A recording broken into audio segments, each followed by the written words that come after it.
At 8:13 on Monday morning, Adrian Vale shut down the most expensive elevator in Harbor City.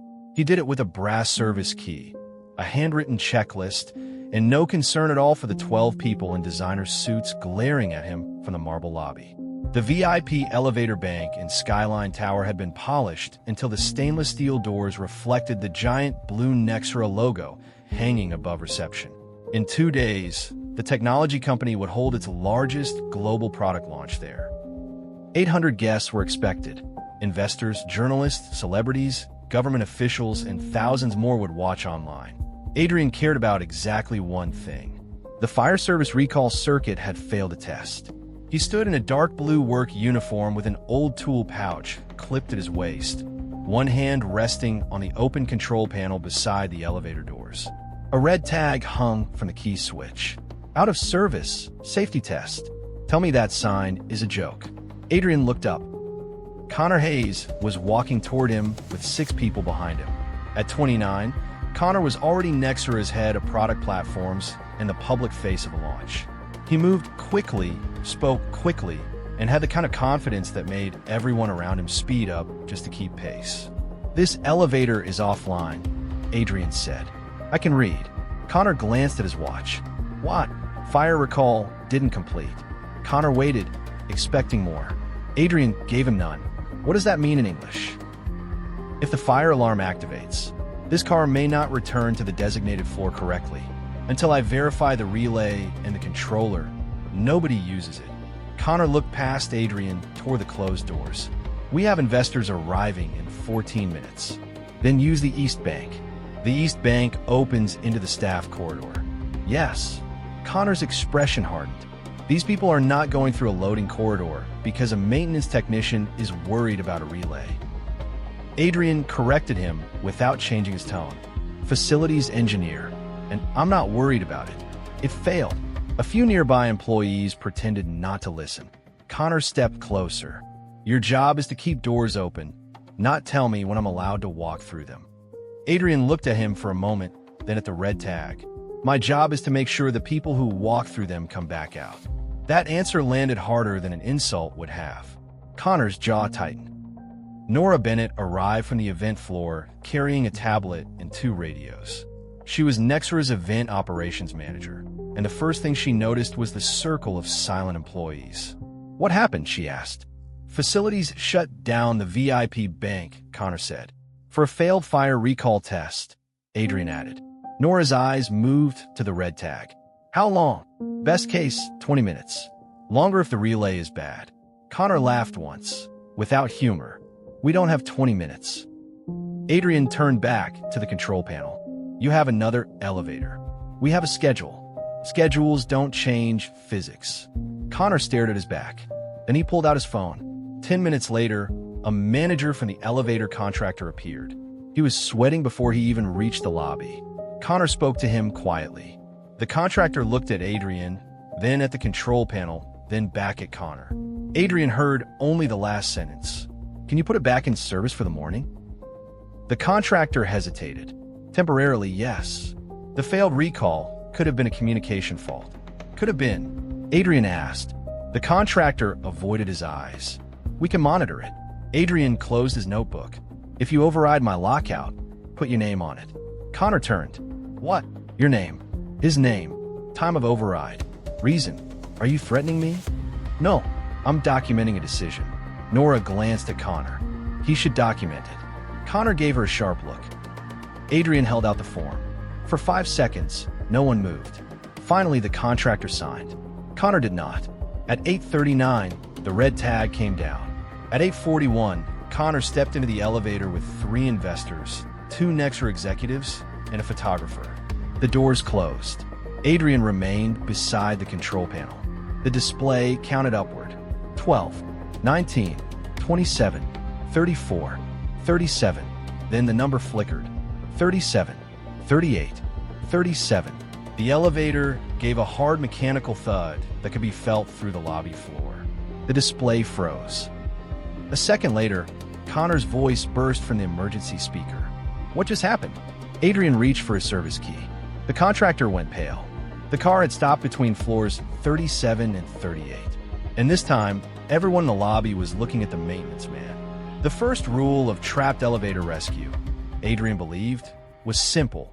Do not let frightened people turn a controlled problem into an uncontrolled one. The second rule was even simpler. Do not let executives help. Can you force the doors? Connor demanded through the intercom. No. How long? Stay away from the doors. That is not an answer. It's the useful answer.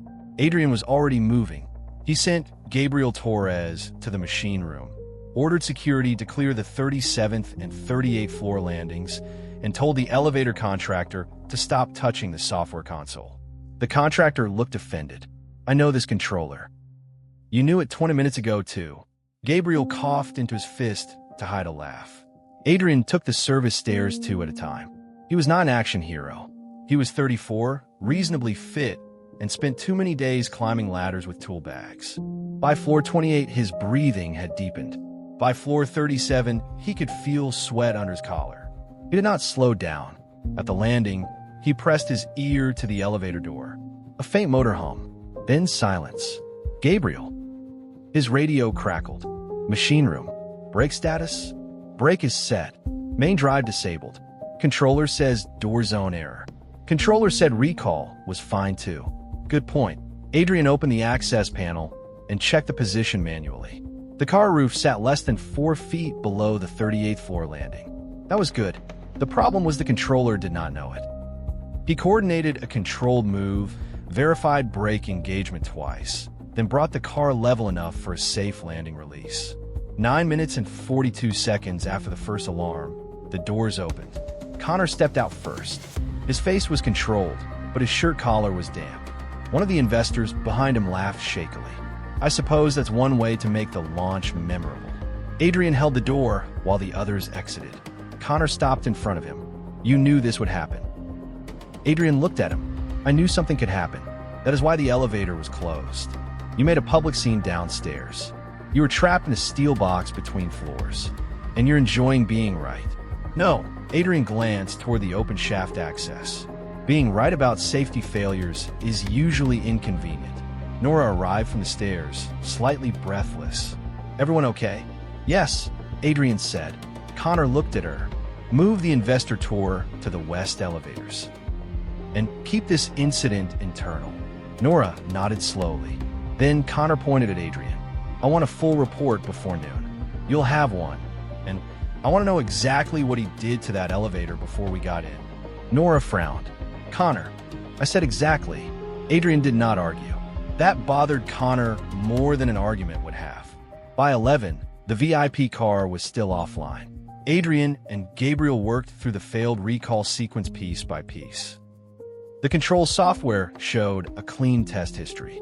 The physical relay did not. Gabriel crouched beside the cabinet. Contact where? No. Loose terminal? No. Adrian shone his flashlight deeper into the cabinet. Then he stopped. A small jumper wire had been fitted across 2 terminals. It was neat. Too neat. He pointed. Gabriel leaned closer. That shouldn't be there. No. The jumper bypassed part of the safety feedback chain. It could make the controller believe a condition was satisfied when the physical circuit had not completed normally. Gabriel sat back on his heels. Could the elevator contractor have done that during service? Maybe. You don't sound convinced. I'm not. Adrian photographed the wire in place before touching anything. Then he checked the service history. No approved maintenance work required the bypass. No open work order mentioned it. No technician had signed for it. At 11:47, Evelyn Hart came down from Nexera's temporary executive suite. She was 46, composed, and far more dangerous in an argument than Connor because she rarely raised her voice. I'm told the elevator is still unavailable. It will stay unavailable until I know why this bypass was installed. Evelyn looked at the cabinet, but did not bend to inspect it. Is anyone in danger now? Not while it's shut down. Then we have time to be practical. Adrian looked at her. She continued.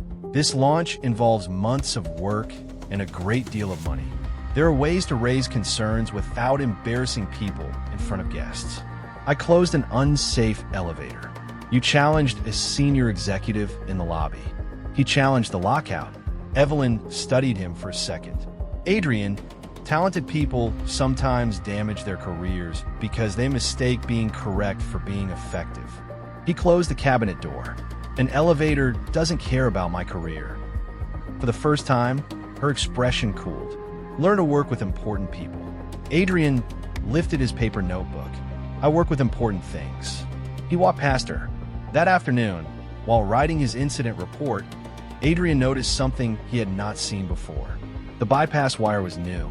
The terminal screws had fresh tool marks. Someone had installed it recently, which meant the elevator had not simply failed. Someone had changed it. At 6:05 the next morning, Skyline Tower was quiet enough for Adrian to hear the ventilation fans change speed. He liked the building at that hour. Before the screens, rehearsals, catered breakfasts, executives, camera crews, and visitors arrived, the tower was only what it really was: pumps, dampers, relays, pressure zones, cables, steel, concrete, water, air, heat, and thousands of small decisions that had to be correct at the same time. He sat at the facility's workstation and opened the elevator service log. The bypass had to come from somewhere. He searched maintenance access records between midnight and 6 a.m. Monday. One entry appeared immediately. 217, Vale, Adrian, Mechanical Control Room B. Adrian stared at it. At 2:17 Monday morning, he had been 6 miles away in Skyline Tower's auxiliary property, supervising a failed condenser pump replacement. Gabriel had been with him, so had 2 contractors. Adrian opened the camera archive for Mechanical Control Room B. The timeline ran normally. 2:11, 2:12, 2:13. Then it jumped. 2:21. 7 minutes were missing. He leaned back. Gabriel, the other man, appeared from behind a row of lockers, carrying 2 coffees. "You said my name in the tone that ruins breakfast." Adrian pointed at the screen. Gabriel set the coffees down. "That's your badge." "No, it says your badge. I was with you at East Annex." Gabriel's face changed. "Right." Adrian opened the East Annex work order. It showed his handwritten sign-off at 2:06 and the contractor completion at 3:04. He took out his phone and photographed both screens. Gabriel watched. "Why not export it? Because if someone can make my badge enter a room I never entered, I'm not trusting the same system to preserve my evidence." He printed the access log. Then he wrote the time in his paper notebook.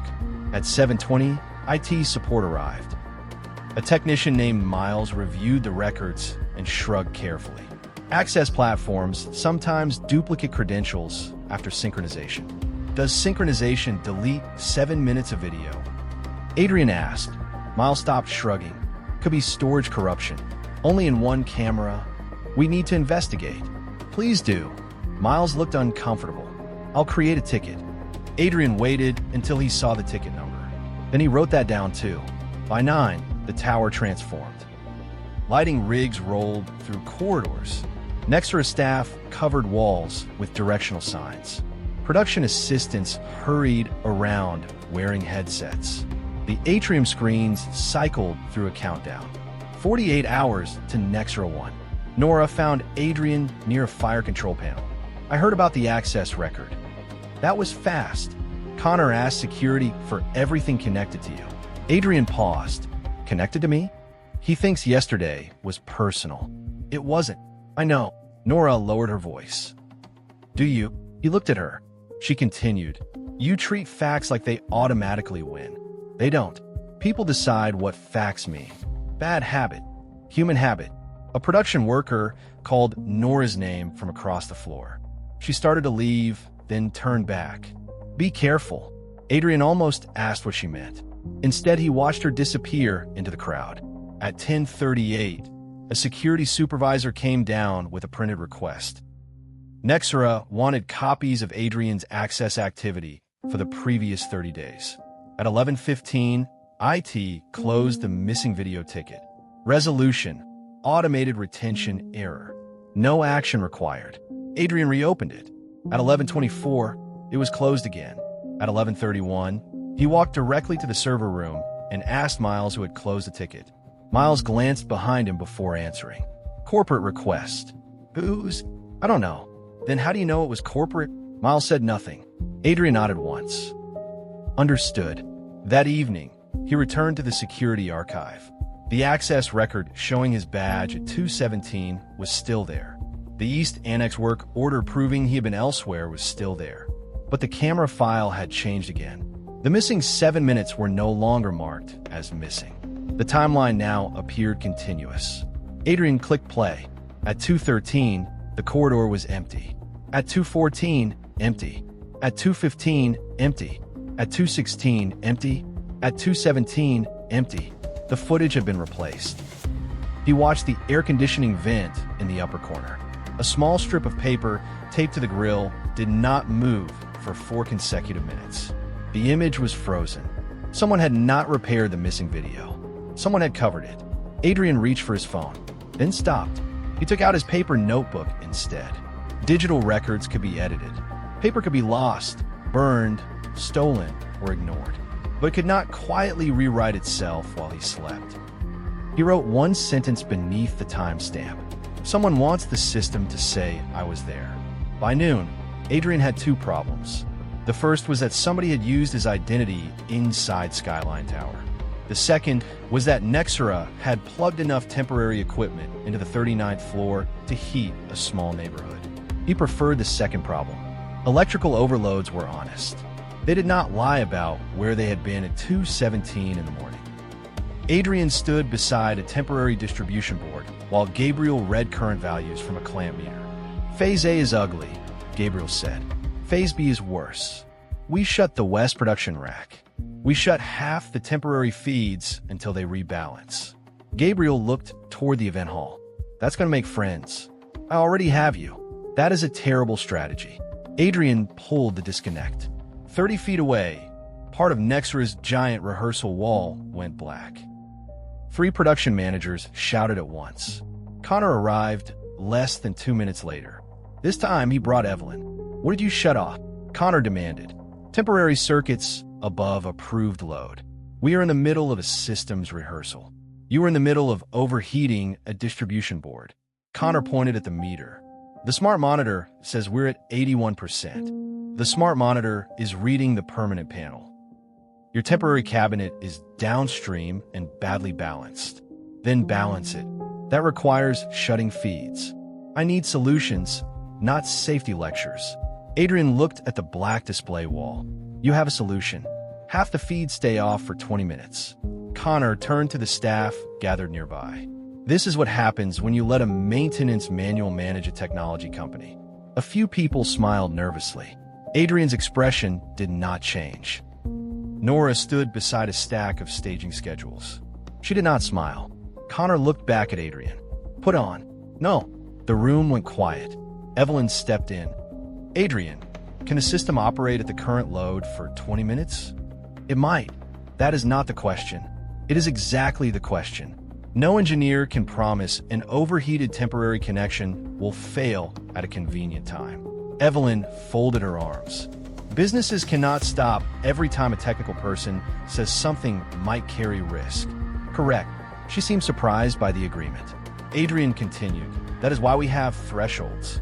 You crossed one. Nora lowered her eyes, hiding a smile. Connor did not. You enjoy this. No.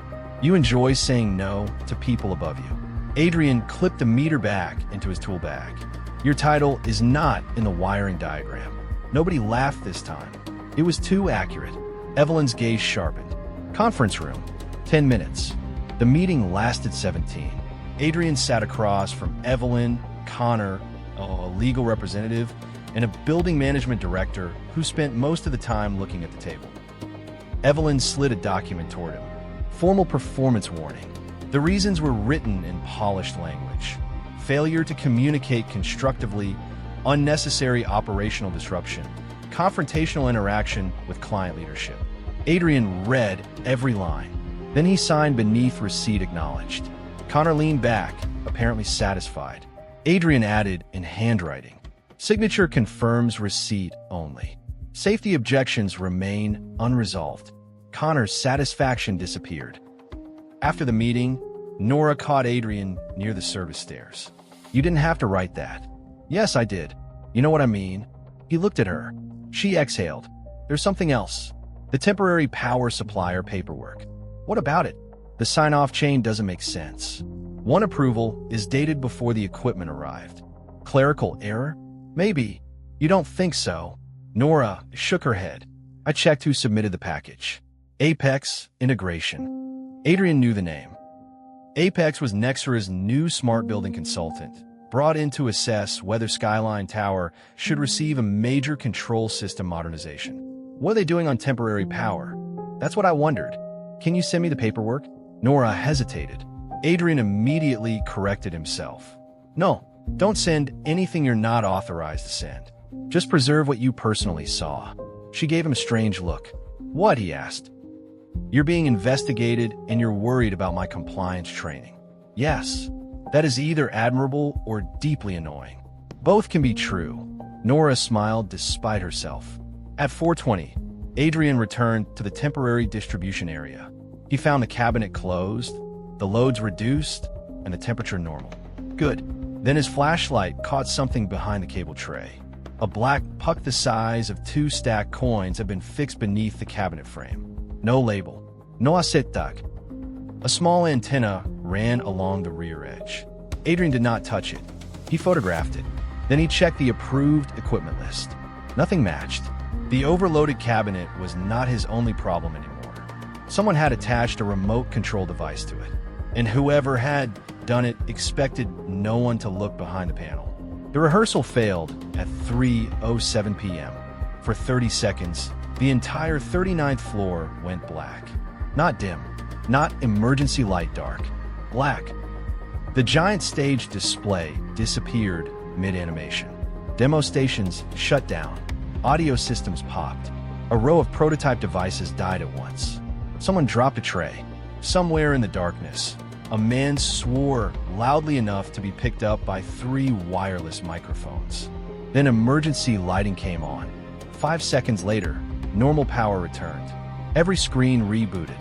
Connor's voice came through the hall before the systems had finished loading. Where is Vale? Adrian was already inside the electrical room. Gabriel stood beside him. Main service never dropped, Gabriel said. I know. Utility feed stable. I know. Generator didn't start because there was nothing to start for. I know. Gabriel glanced at him. You are very comforting in a crisis. Adrian traced the event logs. The permanent distribution system showed no interruption. Yet the event floor had lost power. That meant the failure was local, temporary, and very likely deliberate. Connor entered the room with 2 Nexra engineers behind him. What happened? Your temporary board opened. You shut down again? No. The whole floor went dark. Part of the event floor went dark. Do not correct me right now. Adrian pointed to the building monitor. Skyline power stayed stable. Connor looked at the screen. Then why did everything shut off? Because your temporary system disconnected itself. One of Nexra's engineers leaned toward the panel. Could the building have sent a trip command? Not through the approved interface. Connor's face tightened. Yesterday, you said the temporary board was overloaded. Yes. And today it fails. Yes. That sounds like your problem. Adrian took out his notebook. Yesterday, I ordered the load reduced. It was reduced. Temperatures returned to normal. At 3:07 today, the board opened while load was within limits. Building input power remained stable. Connor stared at him. Adrian added, those are facts. If you want a different story, you need different facts. Nora had entered behind Connor. She looked from Adrian to the Nexra engineers. Can we prove the building feed stayed live? Gabriel tapped the hardwired meter beside the switchgear. Mechanical totalizer and protection relay both say yes. Connor looked irritated. So, our equipment failed. Adrian crouched beside the temporary cabinet. Maybe. He reached behind the lower cable tray. The black puck was still there. He pointed without touching it. What is that? One Nexra engineer bent down. I've never seen it.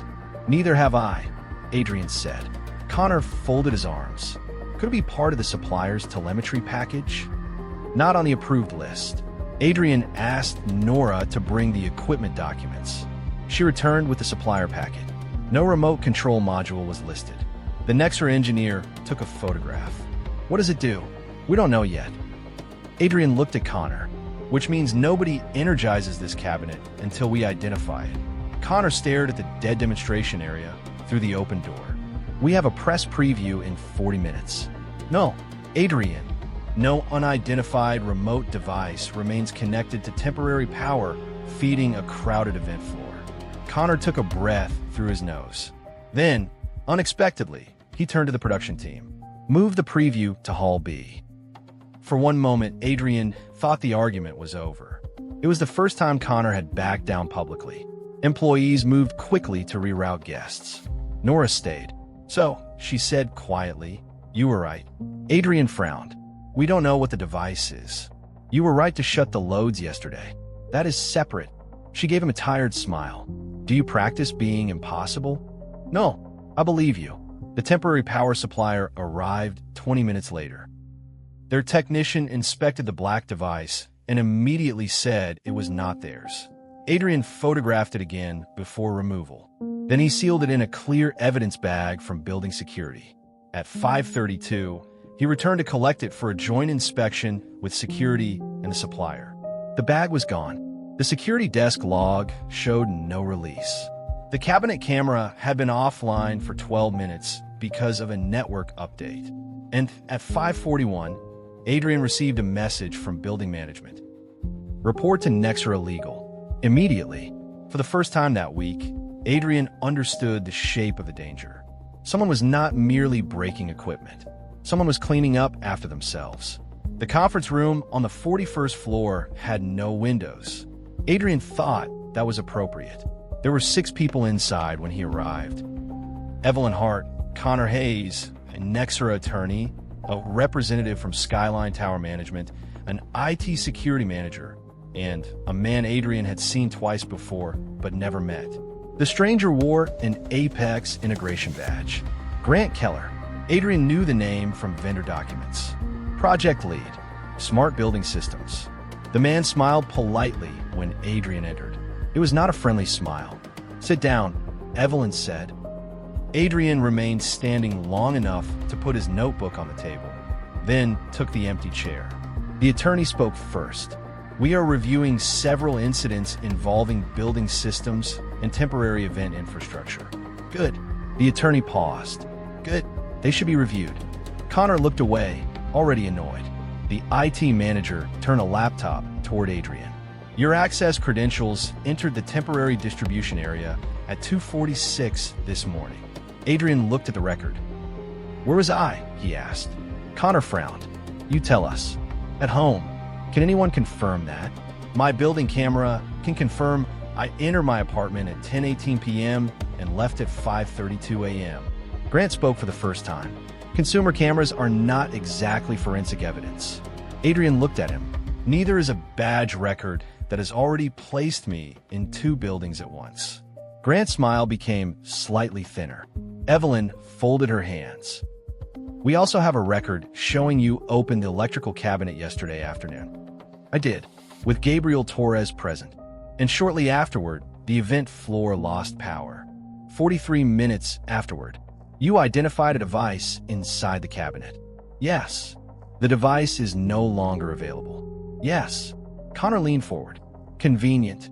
Adrian met his eyes. "For who?" Silence. The attorney slid a document across the table. "Until the review is complete, your building access will be suspended." Adrian read the first page. "Not just the Nexera event floor. All operational access. You're removing the facility's supervisor from the building 48 hours before an 800-person event." "We have coverage," Evelyn said. "Who?" "Existing Skyline staff and Apex support." Adrian looked at Grant. Grant spread his hands. "We're here to help stabilize things." Adrian said nothing. That silence made the room less comfortable than anger would have. The attorney continued.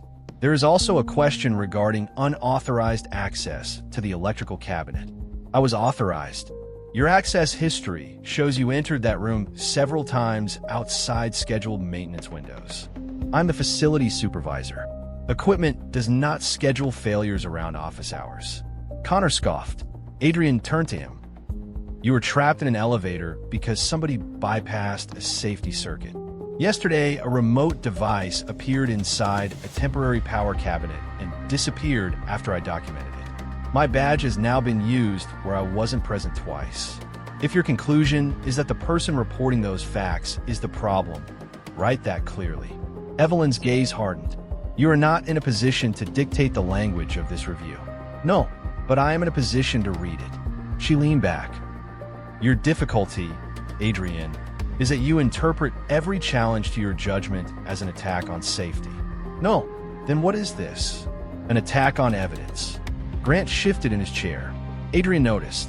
Evelyn did not, or pretended not to. The suspension took effect at noon. Gabriel met Adrian in the facility's office while he packed his personal tools. You want me to call the union rep? Gabriel asked. Not yet. You want me to accidentally lock Connor in a restroom? No, shame. Adrian almost smiled.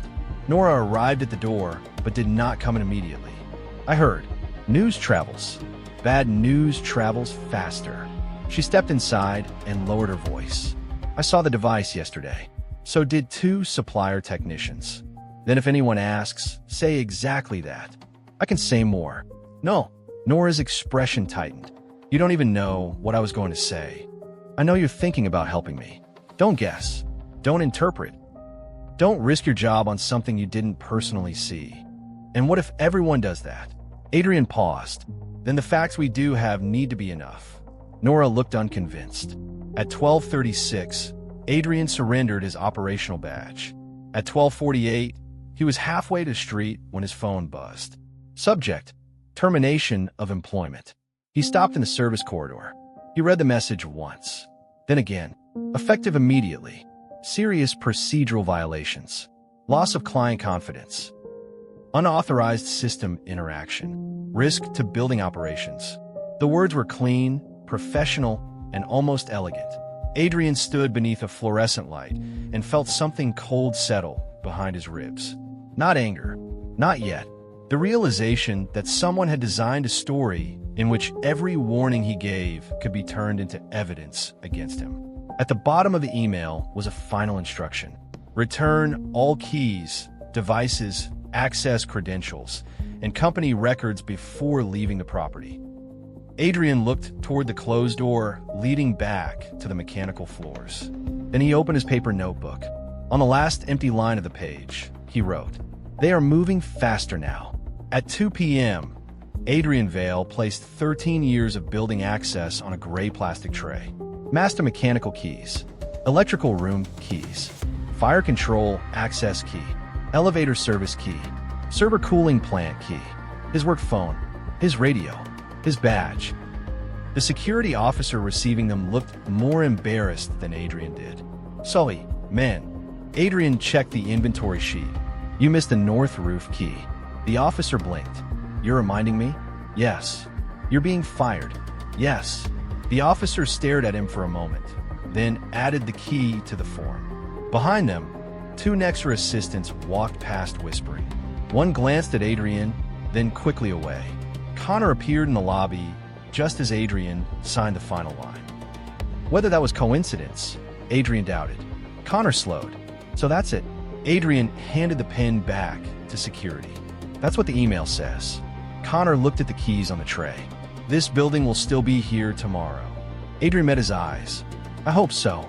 Connor gave a short laugh. "You really believe you're the only person who can keep the lights on?" "No, could have fooled me." Adrian picked up his personal tool bag. "I believe systems remember what people ignore." Connor shook his head. "That sounds profound until you realize we have 3 consulting firms replacing you. Then you should be fine." The lack of anger irritated Connor more than anger would have. He walked away. Gabriel was waiting by the staff exit. "You forgot something," he said. Adrian looked at the thick black binder in his hands. "My shift log." "Your paper shift log. Building property." "Exactly." Gabriel held it out. Adrian took it, opened to the most recent pages, and checked the entries. Fire pump test. Pressure fluctuation. Elevator recall failure. Temporary electrical overload. Manual valve locations after the 2016 renovation. He closed it. "Keep this." Gabriel frowned. I just gave it to you. No, I'm giving it to you. What? Because you're still here. Gabriel's humor disappeared. Adrian lowered his voice. If anything disagrees with the building screen, verify it physically. That has always been the rule. Make it more of a rule. Gabriel studied him. What are you seeing? Adrian looked toward the lobby, where next to a promotional wall displayed a perfect digital model of Skyline Tower. Too many systems saying they're healthy when the physical equipment says otherwise. Gabriel tucked the binder under his arm. Anything specific? Adrian hesitated. Then he said, watch the fire water pressure. We checked it this morning. I know. It was stable. I know. Gabriel waited. Adrian continued. Yesterday, there was a small drop at 9:58. The system corrected before the alarm threshold. Today it happened at 9:56. You think it'll happen again? I don't know. Then why? If pressure drops again before 10 tomorrow, don't believe the screen. Gabriel stopped, smiling entirely. Adrian, I'm not saying there will be a failure. You're saying enough. A security guard opened the staff door. Adrian stepped toward it. Then Nora called his name. She crossed the lobby quickly. For once she had no tablet, no radio, no schedule in her hands. I'm sorry. Adrian looked at her. For what? For not saying more in that meeting. You said what you saw. I could have pushed harder.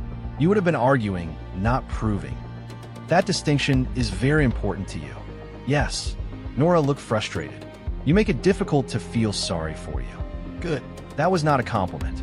I know. She exhaled and glanced at the security door. What are you going to do? Go home. After that, find work. You think it's that simple? No. For the first time all day, Adrian looked tired. Nora saw it. He had not shouted when he lost his access. He had not argued when he handed over his keys. He had checked forms, transferred notes, and reminded security about a forgotten roof key. But his job had been his life for more than a decade. He was walking away from it carrying one old canvas tool bag. Adrian, she said softly. He looked back. If something is wrong tomorrow, call emergency services. That wasn't what I meant. I know. He pushed open the door. Cold afternoon air entered the corridor. Gabriel has what he needs. Adrian stepped outside.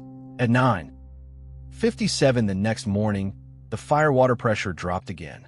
Gabriel Torres was drinking coffee when the gauge moved.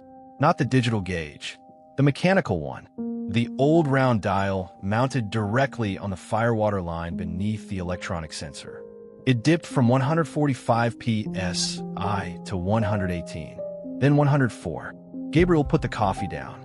The building management screen beside him remained green. Fire water system, normal. He looked at his watch. 9:57 a.m. Son of a... He grabbed the radio.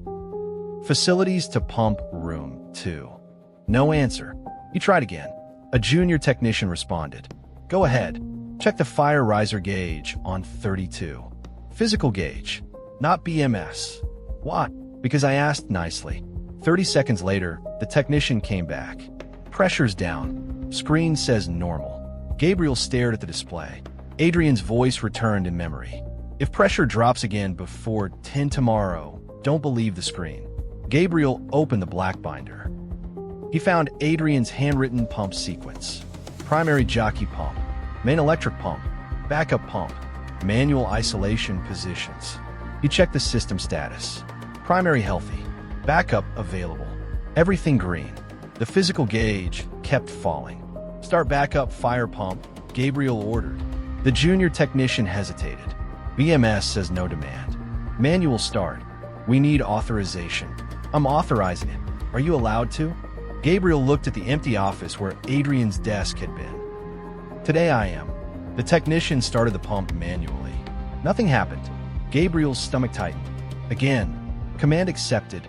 No pressure. Go to the pump physically. A minute later, the technician's voice changed. Gabriel. What? The disconnect is off. Trip. No, it's been opened. Locally. Looks like it. Gabriel looked at the screen. Backup fire pump. Available. Green. Perfect. False. He called building management. 10 minutes later, 3 people were arguing in the pump room. The new facilities consultant from Apex insisted the disconnect could have opened during a transient fault. Gabriel pointed at the handle. The latch is manually set. Grant Keller crouched beside it. Could still be an automatic protective action. Then why does the control system say available? Télémétrie lock. For 12 minutes? Grant stood. Legacy buildings have communication inconsistencies. Gabriel stared at him. Funny. Yesterday, everybody said the building was smart enough to replace Adrian. Grant's eyes cooled. Nobody said replace. Gabriel glanced at the empty supervisor line on the shift roster. Sure, they restored the pump locally. Pressure recovered. No alarm had ever appeared on the main building interface. Upstairs, preparations for the Nexera launch continued uninterrupted. A giant countdown now filled the atrium. 24 hours. Connor walked through rehearsals while consultants swarmed the building with laptops and tablets. At 10:41, he asked Grant for a status update. Minor legacy controls issue, Grant said. We're mapping it. Can affect tomorrow? No reason to think so. Connor nodded. Good. Nora stood close enough to hear. She looked at Gabriel, who was coming out of the service corridor with a black binder under his arm. His face told her something was wrong. She followed him into the staff hallway. What happened? Pressure drop. Again. Same time window. And backup pump was shut off.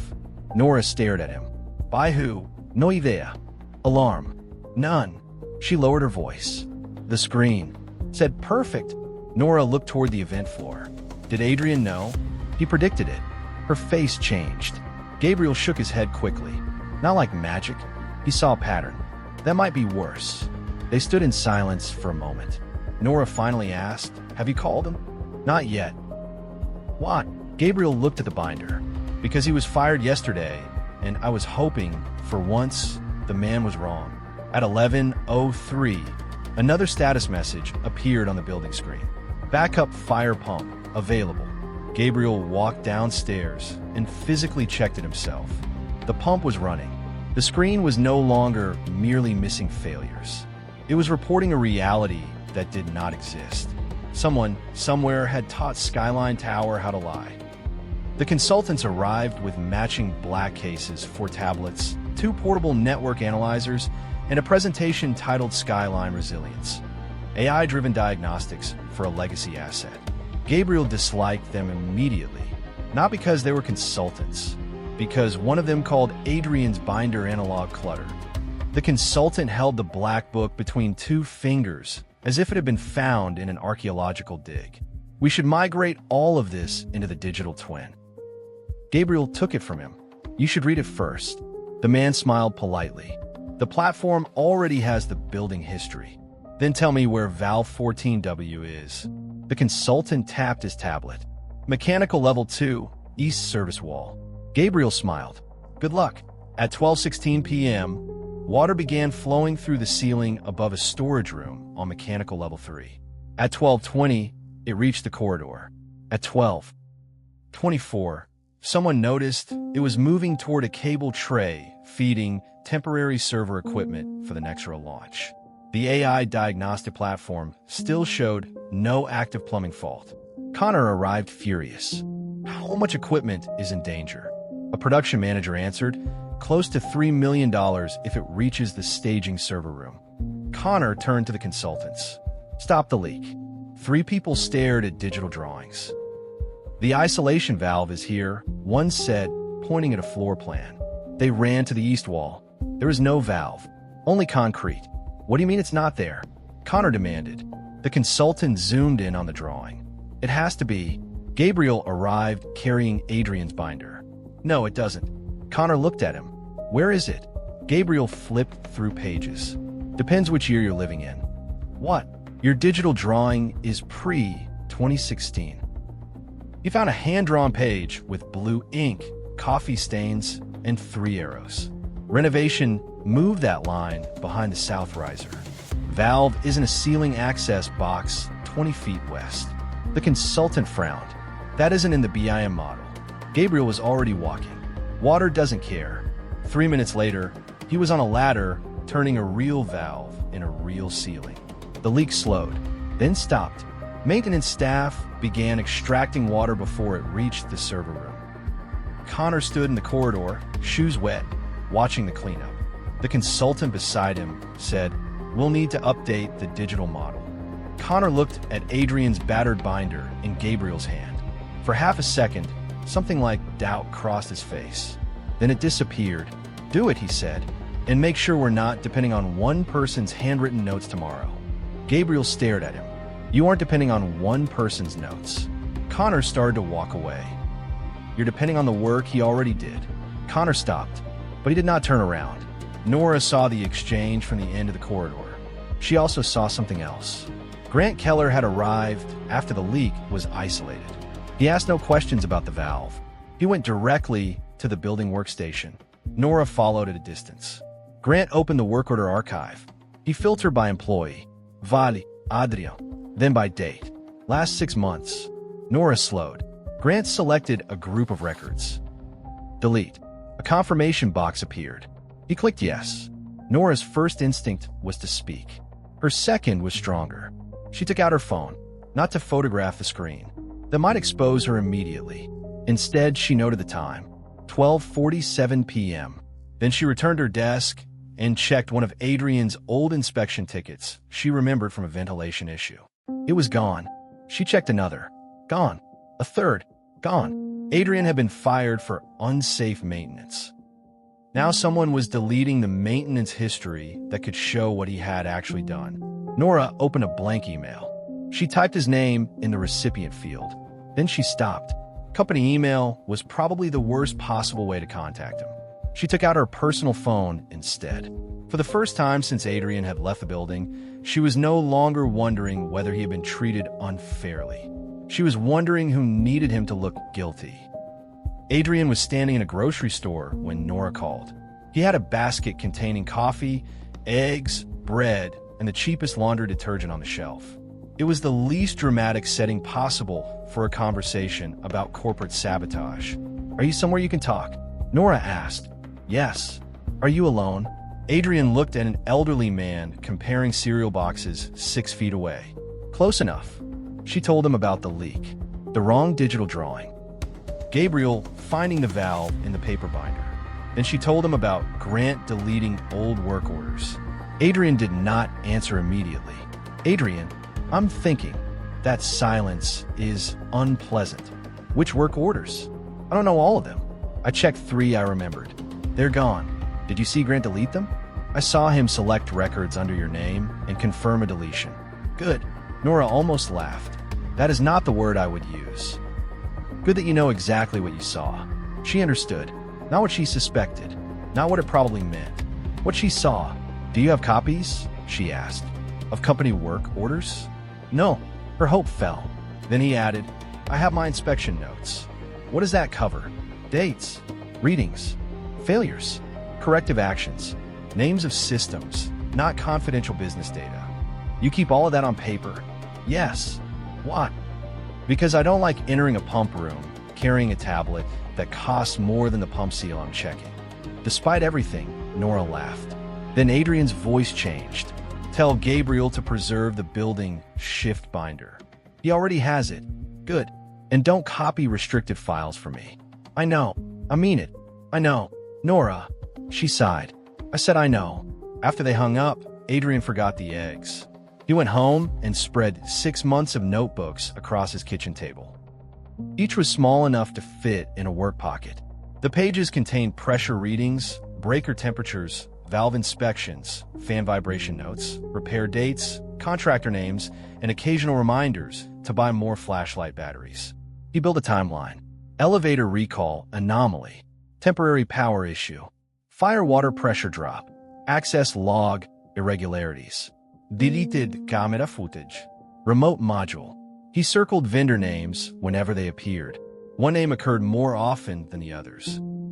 Apex integration, not always as the primary contractor, sometimes as a network consultant, sometimes as a commissioning observer, sometimes merely copied on a report, but they were present around every recent controls change. Adrian leaned back. His phone rang again. "Gabriel." "I have good news," Gabriel said. "That worries me." The building did not flood. That is good. The bad news is the $3 million server room almost became a swimming pool because the new experts couldn't find a valve you drew 8 years ago. 6 years. You're correcting me now? Yes. Unbelievable. Adrian looked at the timeline. Gabriel, who commissioned the new Building Analytics Gateway last winter. Apex, I think. Who approved their access? Building Management and Nexera.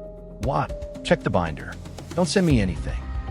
Just tell me if Apex appears near the fire controls, elevator interface, temporary electrical monitoring, or access system. There was a pause. That is a very specific list. Check it. Gabriel called back 20 minutes later. All 4. Adrian closed his eyes. What? Gabriel asked. Nothing yet. You keep saying that. Because suspicion isn't evidence. Fine. What do we have? A vendor with legitimate access to every system that has behaved strangely. That sounds like evidence. It's a connection. What's the difference? The difference is whether you can say it in front of a lawyer. Gabriel groaned. Adrian turned to another page. Apex integration had not merely appeared in the records. Their involvement had increased during the exact 6-month period now being deleted from Nexera's system. Someone was erasing Adrian's history, but in doing so, they had revealed which history mattered. And for the first time, Adrian had a name worth following. Apex integration. By Wednesday morning, Adrian's kitchen table looked like an investigation room designed by someone who hated technology. Paper notebooks, printed invoices, a city map, 3 pens, coffee, no glowing wall of monitors, no secret hacking software, no dramatic code scrolling across a screen. Just dates. Adrian trusted dates. Dates did not explain themselves, but they could be made to stand beside one another until a pattern became too obvious to ignore. He wrote 4 headings on a sheet of paper. Elevators, power, fire, water, access. Under each, he listed every irregularity he had personally observed during the previous 6 months. Apex appeared beside all 4, not as the cause, not yet, but as the only outside vendor with a legitimate technical reason to touch all 4 systems. His phone buzzed. Nora. Before you say anything, she began, I did not send you company files. Good. I knew you'd say that. What happened? They're still deleting your work orders. How do you know? I checked index numbers. The sequence has gaps now. Adrian wrote that down. And one more thing, Nora said. Apex requested administrative access to the building management network 6 months ago. Normal for commissioning. That's what the request says. What isn't normal? The access was supposed to expire after 30 days. Adrian stopped writing. Did it? I can't verify without going into restricted IT records. Then don't. I knew you'd say that too. He heard frustration in her voice. Nora, what? If this becomes an investigation, evidence obtained by breaking policy can become an argument about you instead of an argument about them. So I just watch. No, you preserve what you're allowed to see. You remember who asked for what. You keep dates. You don't guess. That sounds painfully slow. Most useful things are. She was quiet for a moment. Connor would hate that sentence. Yes. After the call, Adrian searched public procurement filings and vendor announcements. Apex integration had grown quickly over the last 3 years. Their specialty was upgrading older commercial buildings with centralized controls, predictive maintenance, remote diagnostics, and automated efficiency systems. Nothing unusual. Then he found a Nexera investor presentation from 8 months earlier. One slide mentioned a planned Smart Campus Resilience Initiative. Projected budget, hundreds of millions over several years. Apex was listed among possible strategic partners. Still nothing illegal. But now Adrian knew the size of the incentive. That afternoon, Gabriel called. Your old work orders are disappearing faster. How many? Can't tell.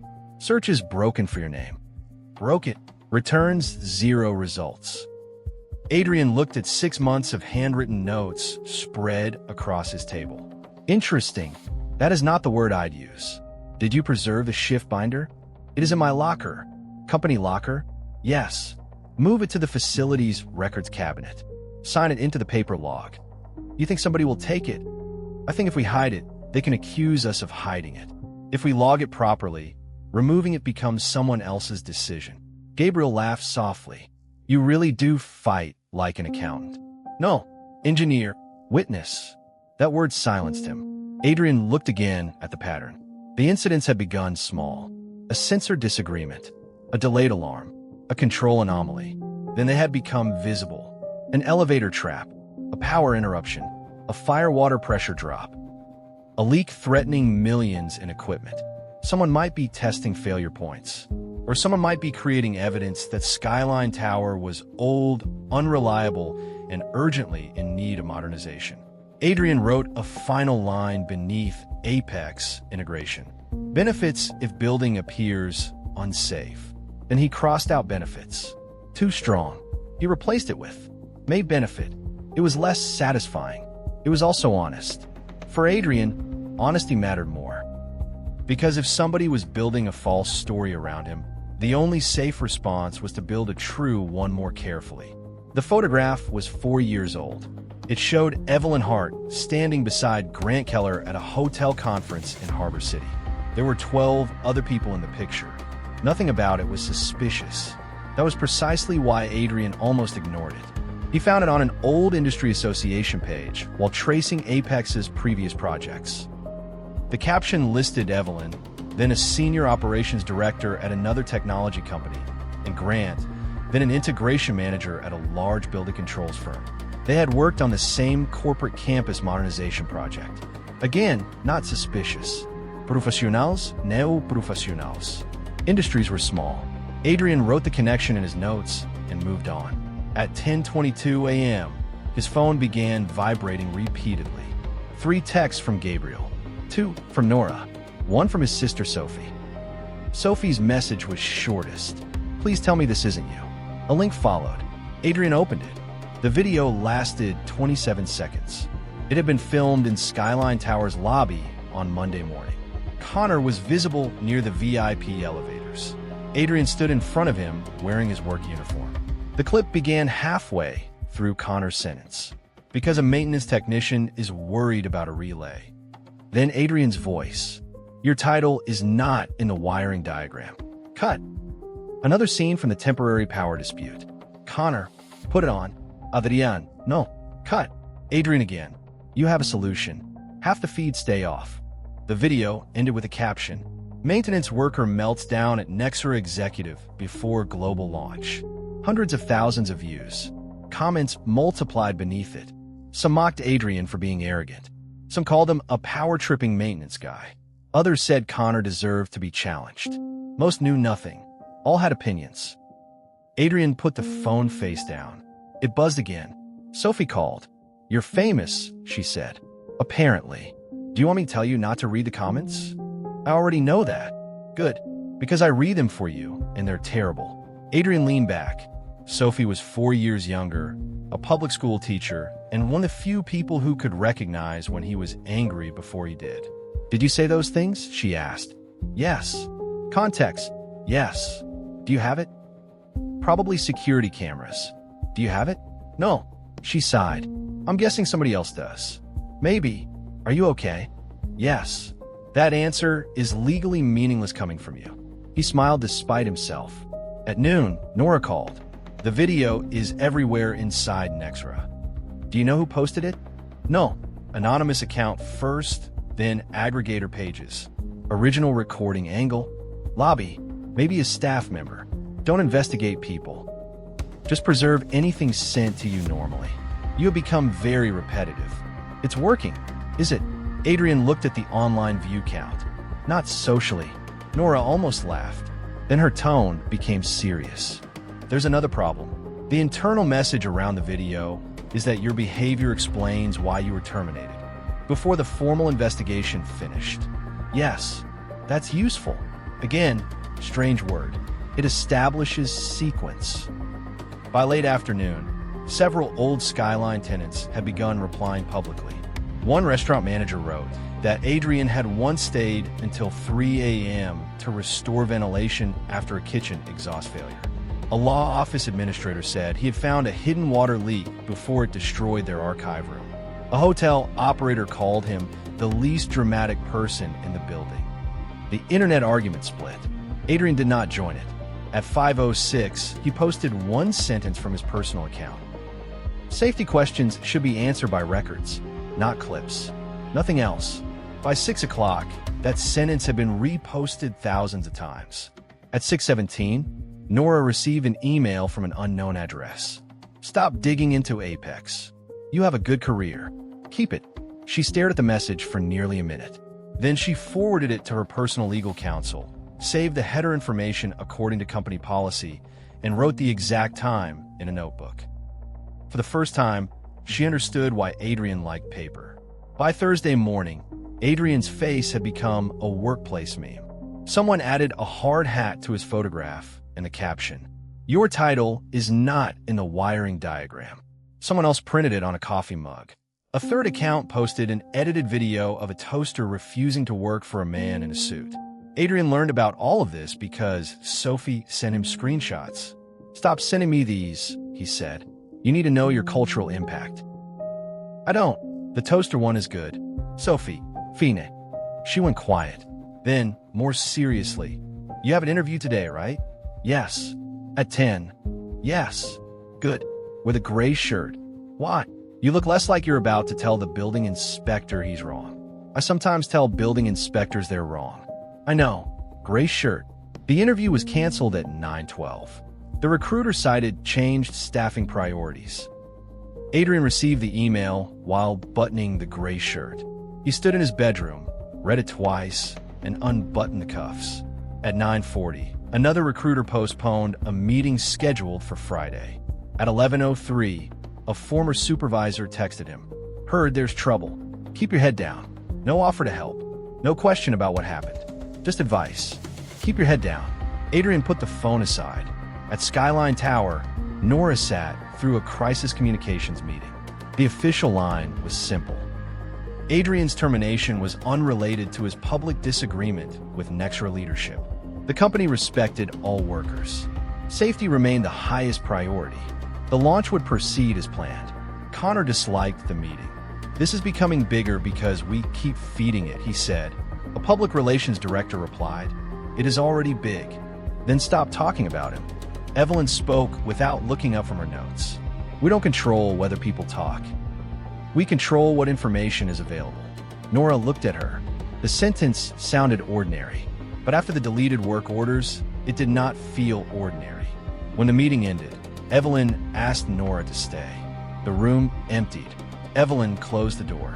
"You received an anonymous email yesterday." Nora's pulse changed. "Yes." "You reported it to information security." "Yes." "Good. That is the correct process." Nora waited. Evelyn studied her. "You're talented.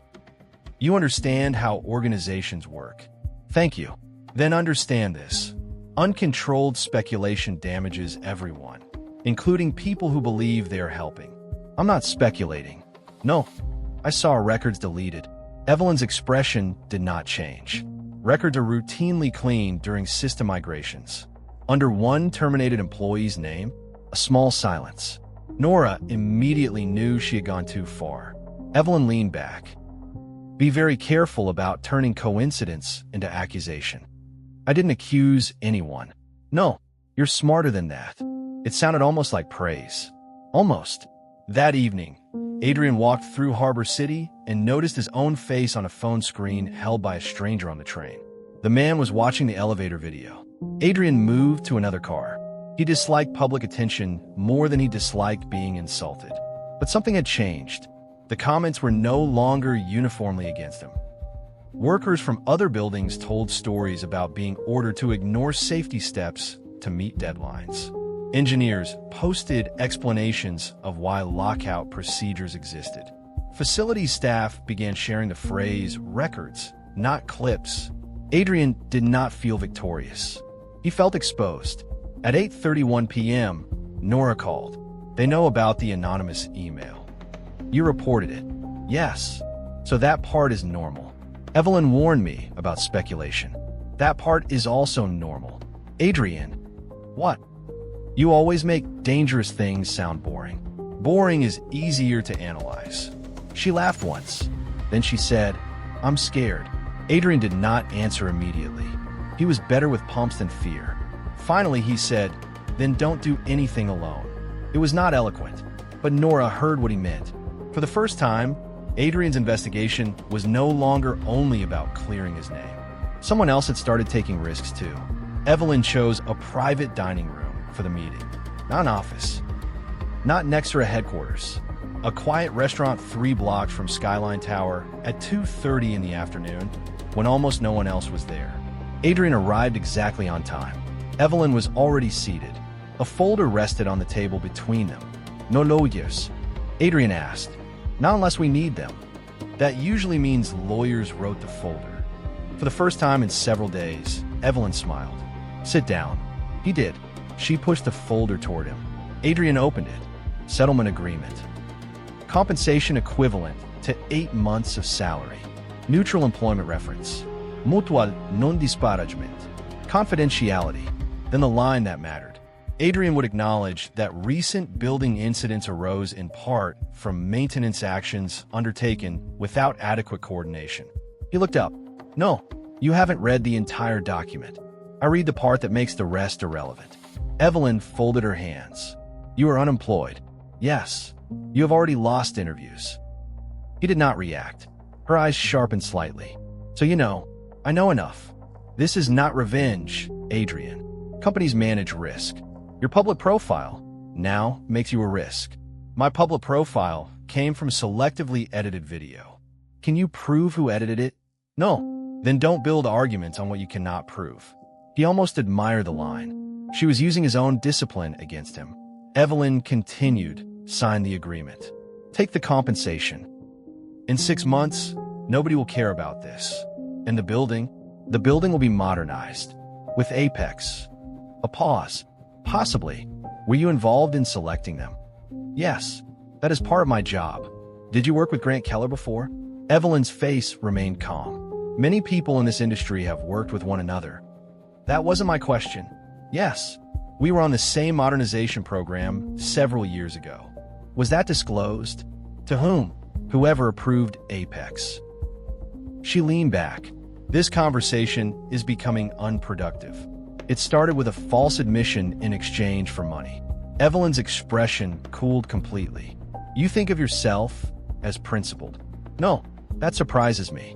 I think of myself as responsible for what I sign." She tapped the folder. "This city is smaller than you think.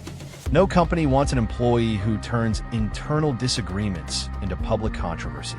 "I didn't post the video." "That will not matter to hiring managers." There it was. Not shouted, not theatrical. A threat delivered in the language of market reality. Evelyn lowered her voice. "You can keep quiet and move on, or you can make this your identity." Adrian closed the folder. "Is that the offer?" "It is advice." He stood. Evelyn looked up at him. "This is a mistake. Maybe. You cannot win a career fight against a company this size." Adrian picked up his coat. "I'm not fighting your company." "What are you fighting?" He looked at the settlement agreement. A false record. Evelyn's eyes narrowed. Adrian added, "You can pressure employers. You can delete work orders. You can edit videos. But physical systems leave traces." For the first time, he saw uncertainty in her face. Only for a second. Then it was gone. He turned toward the door. "Adrian." He stopped. "This city has a long memory." He looked back. "So do I." Outside the restaurant, he opened his notebook and wrote the time of the meeting, the amount offered, and the exact sentence he had been asked to acknowledge. Then he added one more line. "They want an admission more than they want silence." That mattered, because silence could be bought cheaply. A signed admission could rewrite the entire story. And whoever was building that story was not finished yet. The third canceled interview hurt more than the firing. Adrian hated admitting that, even to himself. Being fired had happened in a room full of people he no longer trusted. He could classify as conflict. A pattern of canceled interviews was different. It reached beyond Skyline Tower. It told him the story was spreading. At 9 o'clock Friday morning, he sat at his kitchen table in a clean shirt and waited for a video interview that never connected. At 9:08, the recruiter emailed. "The client has elected to proceed with other candidates."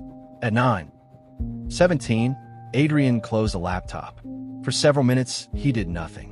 Then he opened his banking app. Rent, insurance, utilities, savings. He calculated how long he could remain unemployed. Facts were less comforting when they were personal. His phone rang. "Sophie, you sound terrible," she said after he answered. I said hello.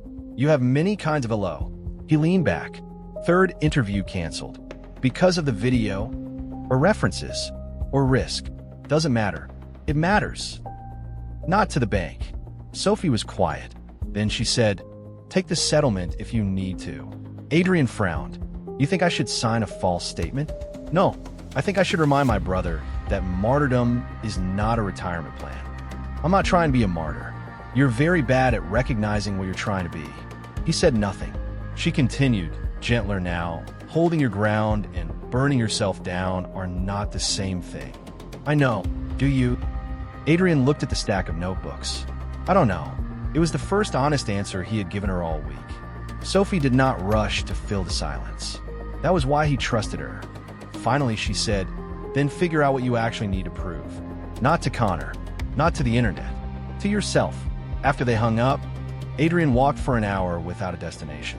Harbor City continued around him with complete indifference. Trains ran, offices opened, coffee shops filled. Construction crews shouted over traffic. For 13 years, Adrian had been the person people called when something stopped working. Now no one was calling. At 1:43 p.m., his phone buzzed. Gabriel. Pressure dropped again. This time, 2 systems together. Adrian stopped walking. He called immediately. "What 2? Fire water and chilled water differential pressure." Same time, within 30 seconds. Physical readings? Yes. Screen. Both normal. Adrian began walking again, faster. What changed before the drop? Nothing obvious. Any Apex work? Remote diagnostics all morning. Who authorized it? Evelyn's office. Adrian stopped at a crosswalk. Traffic moved in front of him. "Gabriel, listen carefully. Do not disable anything based on a remote command unless you physically verify the reason. That is going to make Grant love me. I'm serious. So am I." The signal changed. Adrian crossed. "Anything else?" Gabriel hesitated. Door access glitched on 38. 5 readers rebooted together. Adrian slowed. Fire water.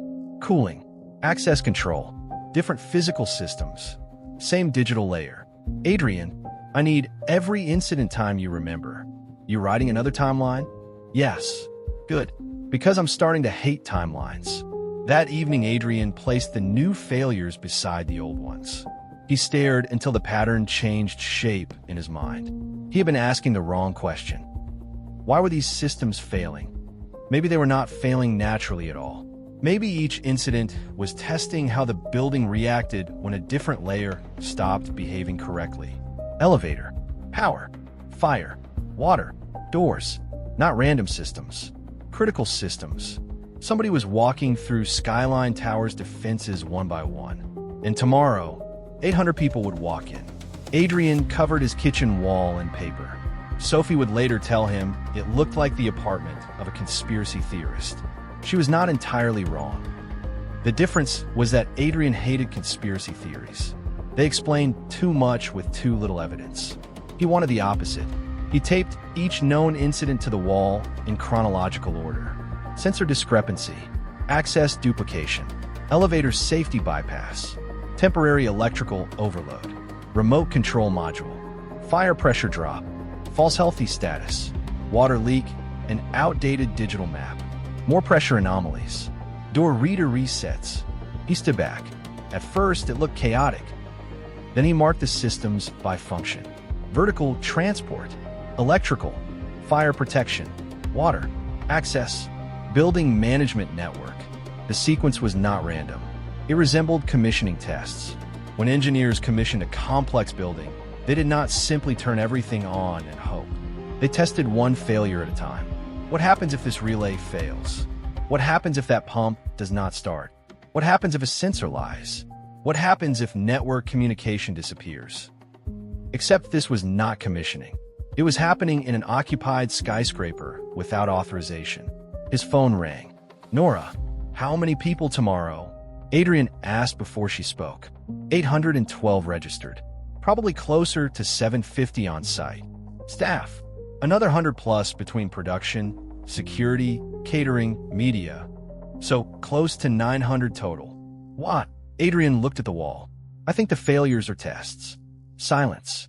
"What kind of tests?" "Tolerance tests." He explained the sequence in plain language. Someone had touched one critical layer at a time. Not enough to destroy the building. Enough to learn how people and systems reacted. Nora's voice became quieter. "You think they're preparing something for tomorrow?" "I think tomorrow is the first time all the reasons for doing this come together."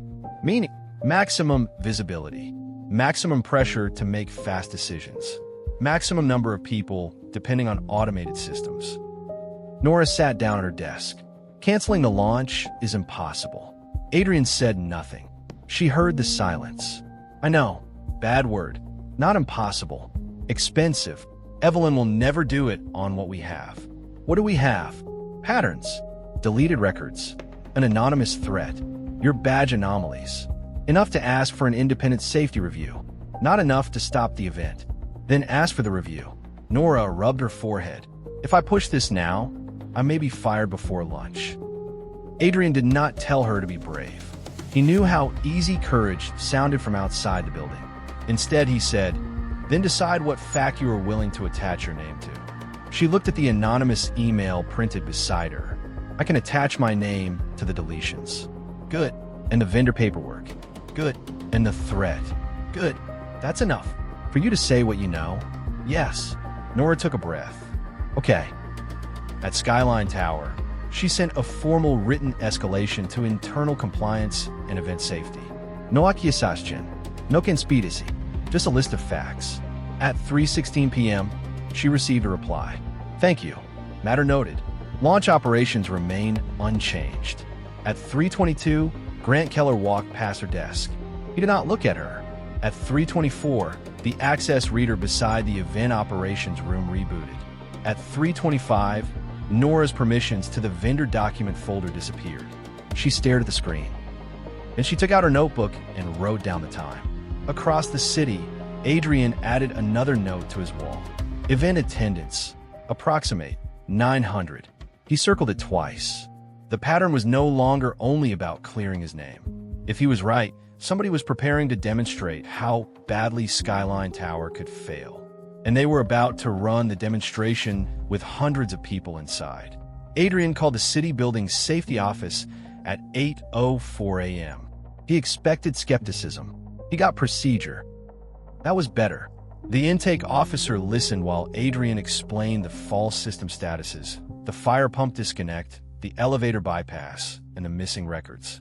"Are you currently employed by the building?" she asked. "No." "When did your employment end?" 3 days ago." "Were you terminated following a dispute?" "Yes." Adrian knew how that sounded. A fired employee accusing a former client and a vendor of manipulating a skyscraper. He would have been skeptical too. "Do you have direct evidence of intentional sabotage?" the officer asked. "No." "Evidence of immediate life safety system failure?" "Repeated discrepancies between physical equipment and supervisory displays. One backup fire pump was physically unavailable while the system reported it available." "That incident was corrected?" "Yes." "Any current impairment?" "Not that I can verify. I no longer have access." The officer paused. "We can log the complaint and notify the building authority. Without a current verified impairment or stronger evidence, I cannot order an emergency closure from this call." "I understand. You sound disappointed." "I am, but I understand." She gave him a case number. He wrote it down. At 9:30, Nora called from a service corridor. "Compliance says they reviewed my concerns. And no basis to delay the launch." Adrian closed his eyes. "Who performed a review?" "They didn't say." "Did they physically inspect systems?" "I don't know." "Then we assume nothing." Nora lowered her voice. "What do you think the goal is?" Adrian looked at the Apex contract documents he had found publicly. "They need an accident." She was silent. "Not a disaster," he continued. "A manageable failure." Something visible enough to prove the building is unreliable, but controlled enough that nobody asks why it happened. And then Apex sells the solution. Maybe. Evelyn gets what? I don't know. Adrian. I don't know. Don't fill the blank because it feels obvious. She exhaled sharply. Fina. Apex may benefit from a forced modernization. Yes. And somebody with internal authority is protecting their access. Yes. And my boss has repeatedly shut down scrutiny. Yes. That is already bad. Yes. At 10:18, Gabriel called from the building. You will love this. No, your badge is active again. Adrian stood up. What? System shows Vale. Adrian, active user. That credential was terminated. I know. Security is confused. Do not use it. I wasn't planning to become you. Screenshot the status through official incident reporting. Don't send it to me privately. Already did. Adrian's mind moved quickly. If his badge was active again, someone could use his identity inside the building during the launch. And this time, he would not even be there to dispute it in real time.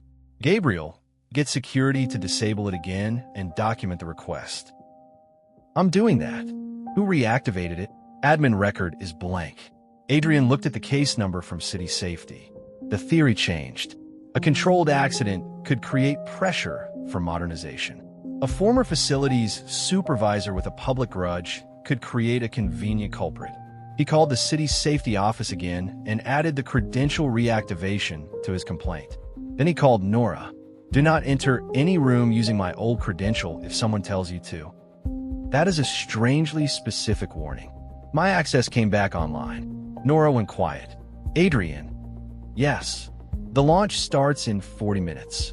Across Harbor City, giant outdoor screens were already showing Nexra's countdown.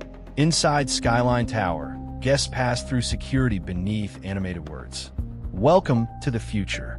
Adrian stared at the live stream on his laptop. For the first time since being fired, he wished he were inside the building. Not because he wanted his job back, because every alarm bell in his professional judgment was telling him the same thing. The tests were over. At 11 a.m., Connor Hayes walked onto a stage beneath 40 feet of light. Applause rolled through Skyline Tower. The event hall was packed. Journalists filled the first rows. Investors occupied reserved seating. Employees crowded the standing areas along the sides. Cameras moved on silent rails. Behind Connor, an enormous LED wall showed a stylized city waking up one building at a time. At home, Adrian watched the live stream with the sound low. He told himself he was only monitoring the building. Sophie, sitting across from him with takeout coffee, did not believe him. You hate product launches, she said. Yes. You once fell asleep during mine. You were launching a school fundraiser website. It had features. Adrian did not look away from the screen. Connor was good on stage. That was undeniable. He spoke without notes, moved naturally, and made complicated ideas sound inevitable. For years, Connor told the audience, we accepted that complex systems had to fail unpredictably. Today, Nexra is introducing a platform built around a different assumption. The future should know what is wrong before you do. The audience applauded. Sophie glanced at Adrian. Don't say it. I didn't. You were going to. Yes. On stage, Connor continued. This building itself is part of today's demonstration. Skyline Tower has been integrated into our live operational visualization, showing how connected intelligence can create safer, more efficient environments. The LED wall changed. A digital model of Skyline Tower appeared. Green indicators lit around it. Power, normal. Fire system, normal. Vertical transport, normal. Water, normal. Access, normal. Adrian leaned forward. Sophie noticed. What? Back up. It's live. Adrian grabbed the remote and rewound the stream by 10 seconds. As the building model loaded, one status panel flashed before turning green. A small string of text. Note authority override. It lasted less than a second. Adrian replayed it. Again. Sophie looked at him. Bad. Could be nothing. That means bad when you say it. He called Gabriel. No answer. He called again. Inside Skyline Tower, Gabriel was standing near the main control room, watching the same presentation on a wall monitor. His phone vibrated in his pocket. He looked at Adrian's name. Before he could answer, every screen in the control room froze. The overhead lights flickered. Once, twice, then went out. On stage, Connor's microphone died mid-sentence. The giant LED wall disappeared. The hall fell into darkness. For half a second, 900 people were completely silent. Then the room erupted. Emergency lights came on in patches. Not everywhere. A red alarm lamp began flashing near an exit door. Another exit remained dark. Someone shouted that the doors would not open. In the control room, Gabriel's phone connected. Adrian, I'm here. We lost the building. Utility? Don't know yet. Generator? Some emergency circuits are up. Others aren't. Fire panel? Partial fault. Elevators? All stopped. Adrian stood. Sophie stood too. On his laptop, the live stream had not ended. One battery-powered camera was still broadcasting a dark stage while confused voices filled the audio. Then the image shook. Somewhere in the building, a woman screamed. Gabriel's voice came through Adrian's phone. Pump room alarms just multiplied. Which ones? All of them. Adrian grabbed his notebook. At that exact moment, the public live stream cut to black. The last words visible on screen were Nexra's slogan, "Welcome to the future." The first emergency light came on above Connor's head. The second did not. He stood on a dark stage facing hundreds of glowing phone screens and heard the sound every event executive feared most. Not panic, uncertainty, people asking one another what was happening. Security staff trying to give instructions they had not received. Doors clicking without opening. A child crying somewhere near the rear seating area. Connor found his voice before the microphone did. Everyone remain where you are. Emergency systems are activating. He had no idea whether that was true. Nora reached the stage from the side corridor.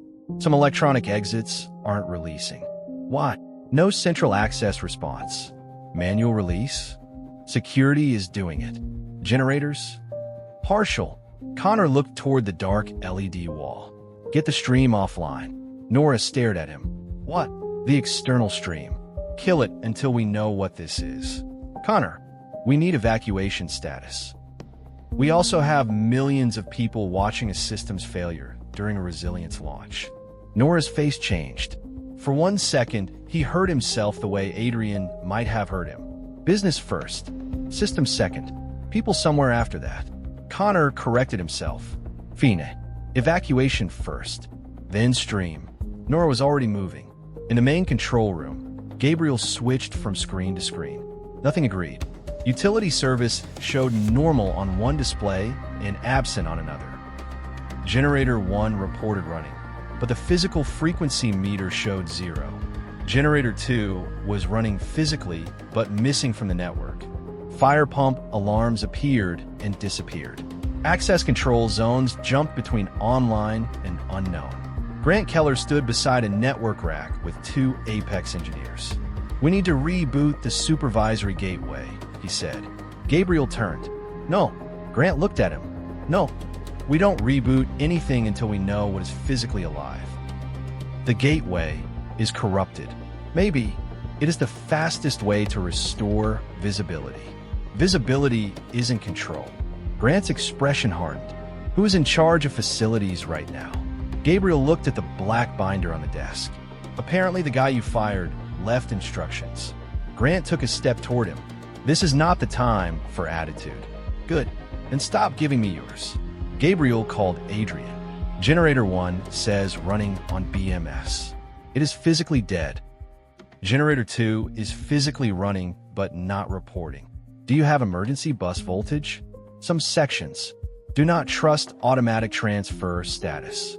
I figured that part out. Check life safety loads first. Fire panel, smoke control, emergency lighting, elevator rescue power. Ignore event production. Connor is going to love that.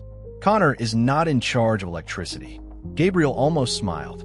Then someone shouted from the other side of the control room. Elevator 12 is moving. Gabriel turned. Every elevator should have been stopped. On the old local display, car 12 showed between floors 22 and 23, then 21 and 22.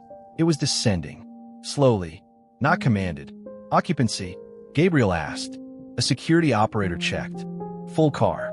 Guest from the media level. Gabriel's stomach dropped. He put Adrian on speaker. Car 12 is slipping. How fast? Low. Maybe 0.2 meters per second. Brake status? Unknown digitally. Listen. What? Get someone at a landing and listen to it. Gabriel sent a technician to floor 21. Seconds later, the radio carried a metallic pulsing sound. Adrian heard it through the phone. Brake is dragging, he said. You sure? No, I'm sure enough to tell you not to reset it. Grant stepped closer. We can force a controller restart from here. Adrian heard him. Who said that? Grant. Adrian's voice sharpened. Do not let him restart that car. Grant looked at Gabriel. He isn't on site. Gabriel stared back. He's also the only person who predicted half of this. The elevator continued its slow descent. Inside the car, 20 people could hear metal scraping somewhere above them. One passenger pressed the alarm button again and again. Nothing happened. Do not restart the controller, Adrian said at once. Then louder. Gabriel, do not let anyone restart that elevator. He was standing in his apartment with his phone on speaker, one hand gripping the edge of the kitchen table. The live broadcast was gone, but social media had filled with shaky videos from inside Skyline Tower. Dark corridors, crowds under emergency lights, security forcing open exit doors manually, people trapped in elevator cars. Sophie stood across the room, silent now. Inside the tower, Gabriel faced Grant Keller across the control desk. Grant had one hand on a laptop. We have 20 people in a moving car and no reliable controller telemetry, Grant said. A reboot can re-establish position or release the wrong control state, Adrian replied through the speaker. Grant looked toward the phone. You cannot diagnose a drive system over a call. No, but I can hear a brake cycling. You heard audio through a radio. Yes, that is not enough. It's enough to stop you from making an irreversible decision. Grant's jaw tightened. Connor entered the control room with Evelyn behind him. What is happening with car 12? Connor asked. Gabriel pointed to the local indicator. Slow uncontrolled descent. Brake appears partially engaged. Can we stop it? We are stopping it by not making it worse. Connor looked at the phone. Is that Adrian? Yes. For a brief moment, nobody spoke. 3 days earlier, Connor had watched Adrian hand over his keys and told him the building would run without him. Now Adrian's voice was coming through a phone because the people still inside could not agree on what to touch. Connor looked at Grant. You want to restart it? Yes. Adrian says no. Yes. Connor's instinct was immediate. Make a decision. Move. Do something. That instinct had built his career. It had also put him inside a stalled elevator on Monday morning. What happens if we do nothing? He asked. Gabriel answered. Car is descending slowly. Mechanical brake appears to be controlling speed. We isolate power locally and get elevator rescue on it. What happens if we reboot? Grant said, we may regain normal control. Adrian said, but the controller may command torque against a brake in an unknown state. You do not gamble with a loaded car to get a prettier screen. Connor looked from one man to the other. Then he said, no reboot. Grant stared at him. Connor, no reboot. It was the first time Connor had taken Adrian's side in a technical decision. There was no satisfaction in it. Only 20 human beings hanging between floors. Gabriel dispatched the elevator contractor to the nearest machine room isolation point. They cut drive power under controlled conditions and confirmed the car had stopped between floors 19 and 20. A rescue team began moving into position. 3 minutes later, the metallic cycling noise ceased. The brake held. Gabriel exhaled. Stop. Adrian sat down for the first time. Good. Connor looked at the speakerphone. How did you know? I didn't know. Connor frowned. Adrian continued. I knew the restart added risk without understanding the fault. That's it. That's enough. Outside Skyline Tower, sirens multiplied. Harbor City Fire Department units arrived along with police and emergency medical crews. The plaza filled with evacuees, camera crews, and confused guests still holding Nexra badges. The incident commander entered the building and immediately requested current life safety drawings. Nora brought the digital emergency package. The commander studied it for less than a minute. Then a firefighter returned from the lower mechanical level. The riser layout doesn't match. Another firefighter reported from the west stairwell. Door control panel shown on 34 isn't there. A third team found a smoke control damper access 0.6 meters from where the drawing indicated. The incident commander looked at Nora. How old are these plans? They're the current digital set. No, they're not. Grant stepped forward. The building has legacy modifications. We can load the updated model. The commander looked at him. Your model currently says a dead generator is running. Grant stopped. Gabriel came into the lobby carrying Adrian's black paper binder. The commander noticed it. What's that? Facilities notes. Current. More current than the screen. The commander took the binder and opened it. Hand-drawn valve locations. Renovated risers. Mechanical overrides. Emergency isolation notes. Actual field changes the digital drawings had never captured correctly. He looked up. Who wrote this? Gabriel hesitated. Adrian Vale. The same Adrian Vale on that viral video. Yes. Where is he? Gabriel looked toward Connor. Connor said nothing. Evelyn's face became unreadable. Nora answered. He was terminated 3 days ago. The fire commander stared at all of them. Around him, the smartest building in Harbor City flashed false information across half-dead screens. He closed the binder. Then he asked the question no one in Nexra wanted to answer. Who knows this building better than he does? No one spoke. And somewhere above them, another alarm began to sound. The new alarm came from the 38th floor. Not a fire alarm at first. A pressure alarm. Then a smoke control fault. Then 3 electronic door failures appeared at once. Inside Skyline Tower's lobby, every screen seemed to disagree with every other screen. The fire incident commander, Deputy Chief Daniel Mercer, stood over the digital building plans with Adrian Vale's battered paper binder open beside them. Who knows this building best? He asked. No one answered. Connor Hayes looked toward the elevators, where rescue crews were still preparing to remove the trapped guests. Evelyn Hart folded her arms. We have licensed contractors on site. Mercer looked at the contractor representatives. One had just advised restarting a loaded elevator without knowing the brake condition. Another had spent 10 minutes looking for a valve that had been moved years earlier. Mercer turned back. I didn't ask who has the biggest invoice. I asked who knows the building. Gabriel Torres finally spoke. The man we fired. Connor's head snapped toward him. We are not bringing him back. Mercer stared at him. Is he qualified? Gabriel nodded. Senior facilities engineer. Ran this site for years. Does he know the modifications? Most of them better than the drawings. Then call him. Evelyn stepped forward. Chief, Adrian Vale is a former employee under an active internal investigation. Mercer closed the binder. I'm currently standing in a building with false fire system data, failed access controls, a stalled elevator, unreliable emergency power, and 800 people trying to get out.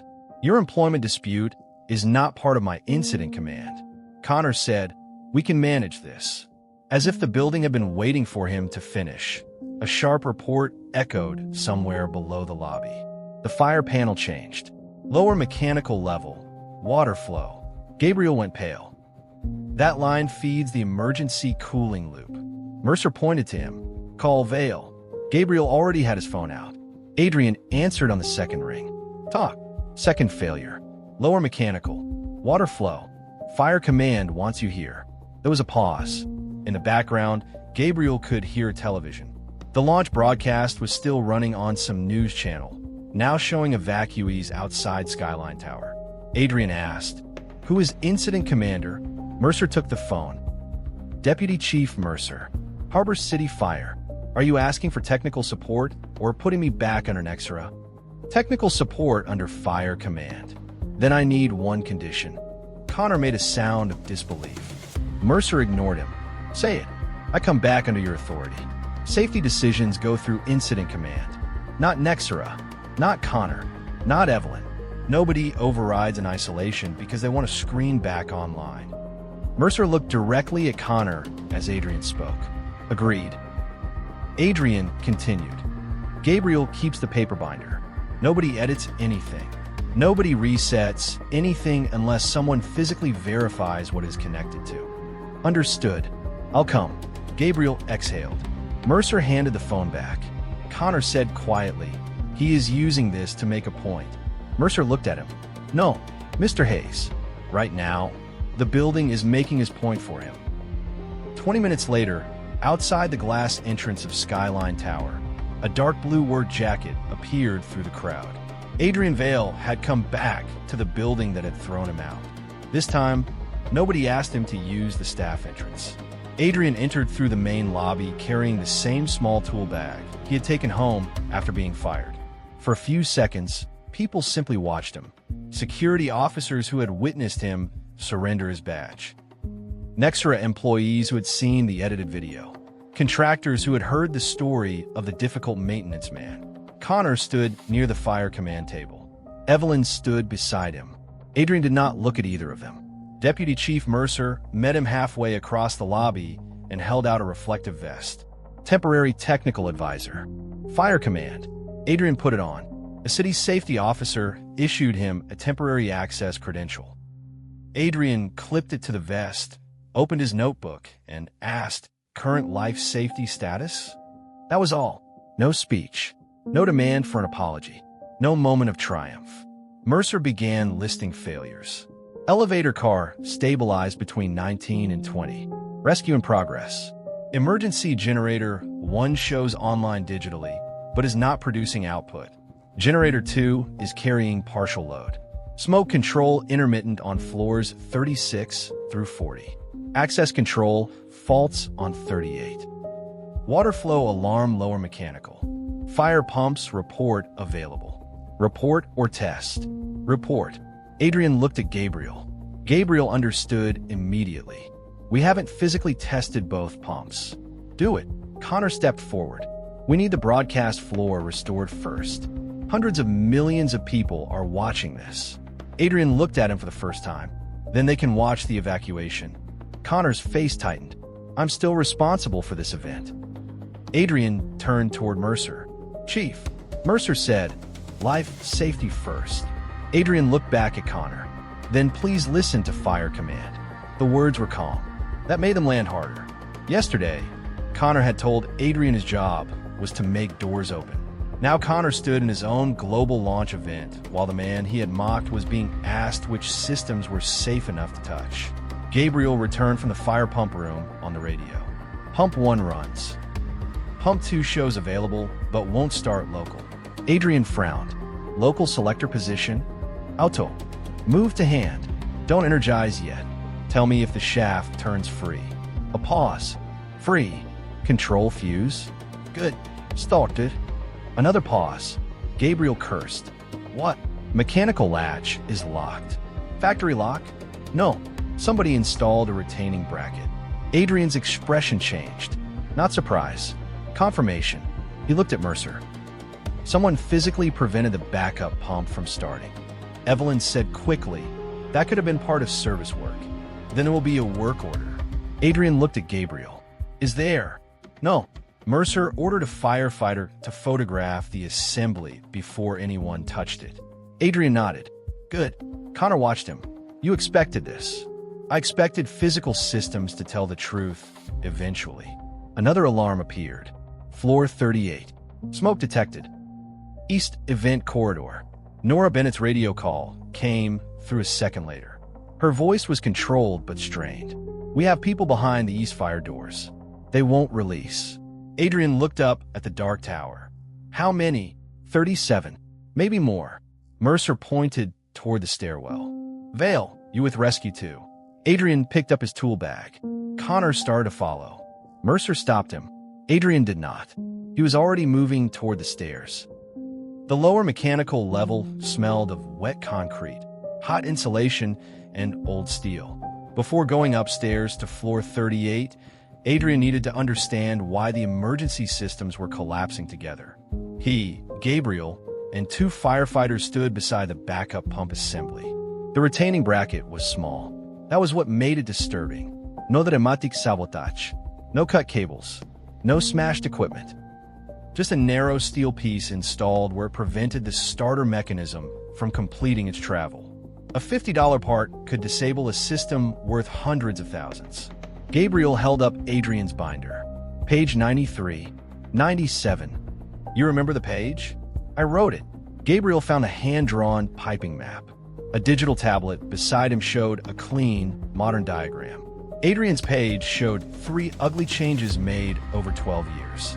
A relocated riser, a cap branch, a pressure relief route added after a flood, and a note in the margin. Do not run pump 2 against west isolation closed. Old joint at B3. Mercer studied the page. What happens? If we force this pump on while that isolation is closed, pressure rises through the old branch. The digital model doesn't show the branch. How bad? Best case, another leak. Worse, pipe failure, Gabriel said, and that branch runs over the main electrical room. Mercer looked toward the ceiling. So, we need the pump, but turning it on could flood power. Correct. Solution?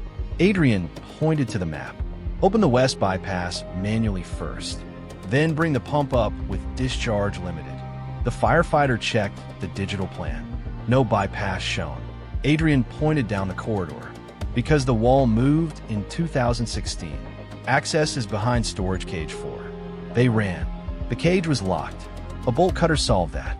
Behind stacked event cases and old filters was a small ceiling hatch. Adrian climbed the ladder, reached into darkness, and found a valve by touch. Quarter turn only. Gabriel watched the pressure gauge. Rising. Again. Stable. Adrian climbed down. Now remove the bracket from pump 2. Photograph first. The firefighters documented everything. Gabriel removed it. The pump started in hand mode. Pressure recovered through the emergency loop. For the first time since the blackout, one part of Skyline Tower became more stable instead of less. Mercer looked at Adrian. Why isn't any of this in the digital drawings? Because updates were done in pieces. Different contractors, different owners, different software. Nobody paid someone to reconcile the physical building with the model. In your notes, I had to fix things whether the model was right or not. A radio crackled. Command, Rescue 2. Confirm smoke on 38. Electronic fire doors remain locked. Occupants trapped east event corridor. Nora's voice followed. We're okay for now, but smoke is increasing near the ceiling. Adrian closed the binder. That smoke control zone needs power.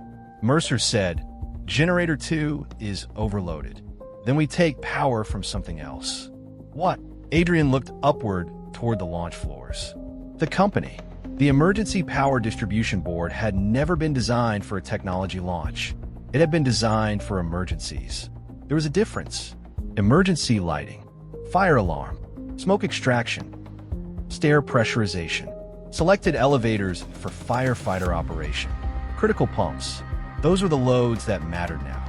But during the launch setup, Nexera and Apex had connected temporary systems to backed-up circuits, broadcast racks, networking equipment, demonstration servers, studio lighting, redundant media encoders. When normal power failed, the surviving generator tried to carry too much. Adrian stood with Mercer, Connor, Evelyn, and the electrical contractor in front of the distribution list.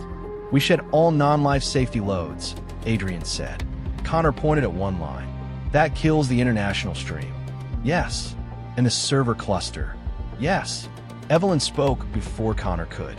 Those servers contain launch assets and unreleased product data. Adrian looked at her. Are people stored in them?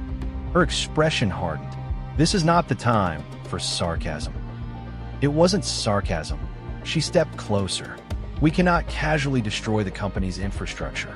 I'm not destroying it. I am refusing to give it emergency power while people are trapped behind fire doors. We can restore both if we sequence correctly. Not with one generator carrying an unknown load and a second generator lying about its status.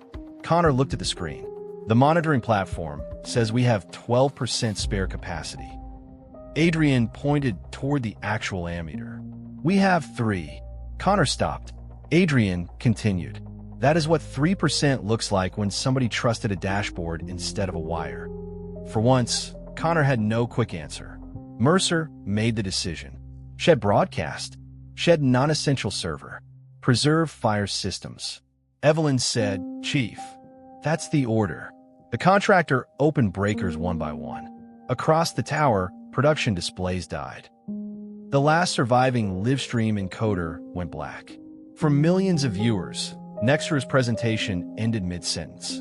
Inside the building, something more important happened. The smoke extraction fans on floors 36 through 40 accelerated. Stairwell pressure recovered. Emergency lights brightened. On floor 38, Nora heard the fans come alive above the ceiling. A cheer moved through the trapped group. Back in the electrical room, Connor stared at the current meters. He had spent years thinking in terms of uptime, user experience, latency, and scale. He had called delay failure. He had treated caution as friction. Now one line on a breaker schedule meant 37 people could breathe more safely. He looked at Adrian. "You knew exactly what to cut." "No," Connor frowned. "I knew what not to cut." That distinction stayed with him. A firefighter radioed from floor 38. Smoke improving. Doors still locked. Adrian picked up his tool bag. "Good." Now he opened the doors. Evelyn said quietly, "Adrian." He stopped. She looked at the dead broadcast indicators. "You are enjoying this." He turned. "No, don't lie. I spent years keeping this building boring. Boring means nobody notices me. Boring means everyone goes home. This is the worst day I've had here." He walked out. Connor watched him go. For the first time, he understood that Adrian had never been trying to win an argument. He had been trying to prevent a day exactly like this one. The 38th floor fire doors were designed to fail safe. The software disagreed. Adrian and 2 firefighters reached the west side through the service stair. The corridor was dim but visible. Smoke hung lightly near the ceiling, drawn toward the now functioning exhaust path. On the other side of the east fire doors, Nora and dozens of event workers waited. Adrian checked the access controller. The status display read, "Locked. Security override. Fire alarm should release this," one firefighter said. "Normally. Can you bypass it? Electronically? I don't trust it." Adrian removed the trim plate beside the frame. Behind it was a mechanical release cable. Old, ugly, completely independent of the network. He smiled for the first time that day. The firefighter noticed. "You like that? I like things that don't need passwords." He pulled the release. Nothing happened. Adrian frowned, checked the cable, then followed it into the wall access.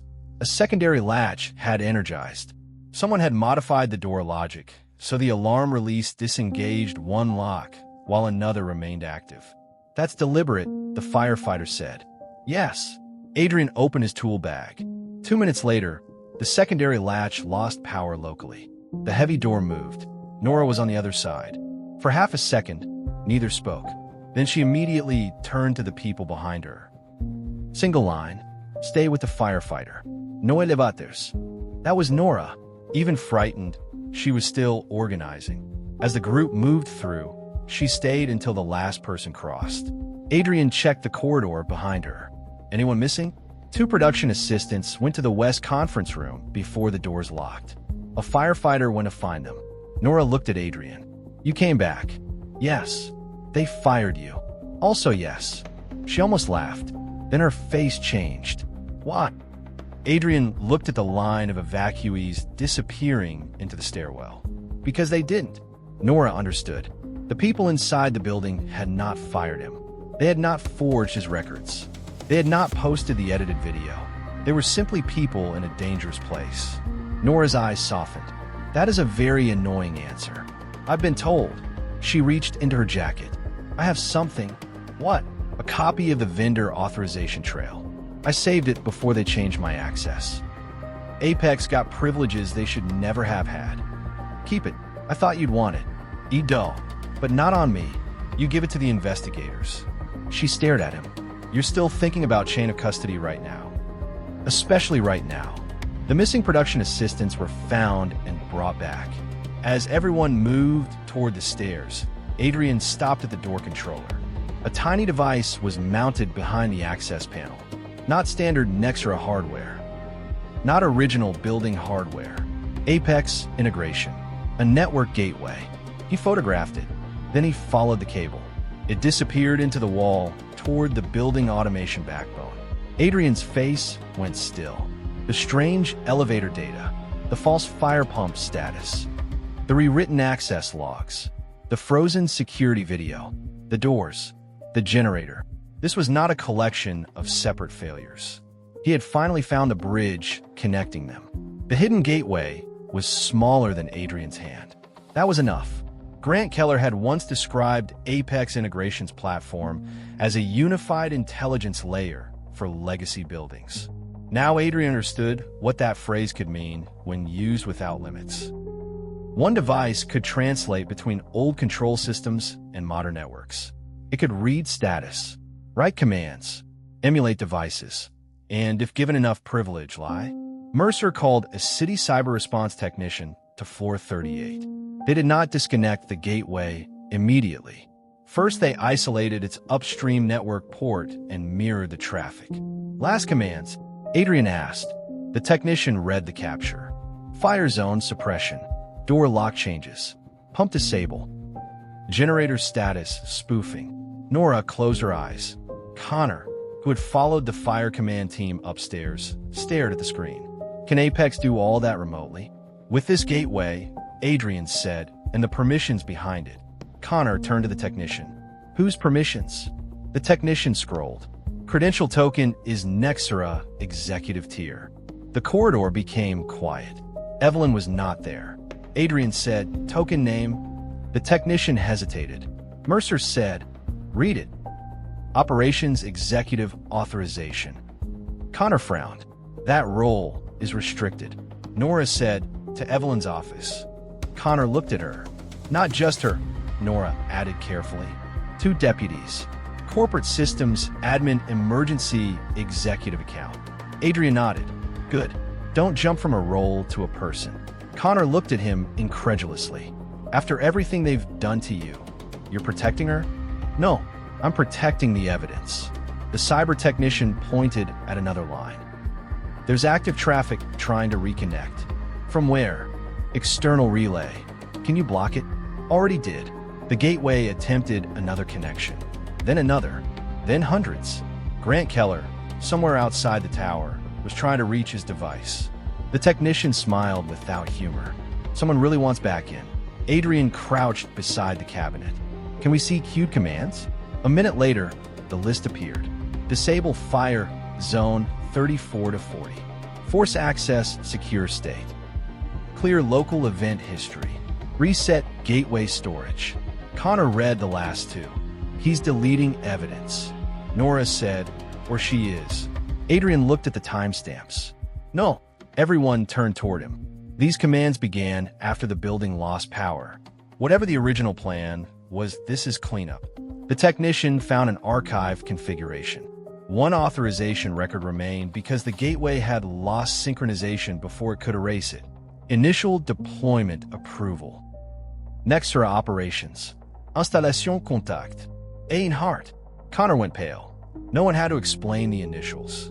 Mercer said, where is Ms. Hart? A firefighter answered from the radio. Lobby command. Adrian stood. Before anyone moved, another message appeared in the gateway buffer. Remote failsafe.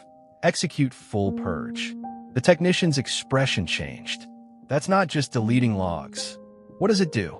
Connor asked. Adrian looked at the wiring diagram. It drops every controlled point to its configured fallback. Meaning, Adrian picked up his tools. Meaning we don't know what Grant configured is safe. Evelyn Hart did not run. That made the conversation worse. She stood in a small conference room off the lobby with Mercer, a police supervisor, Connor, Nora, Adrian, and the city cyber technician.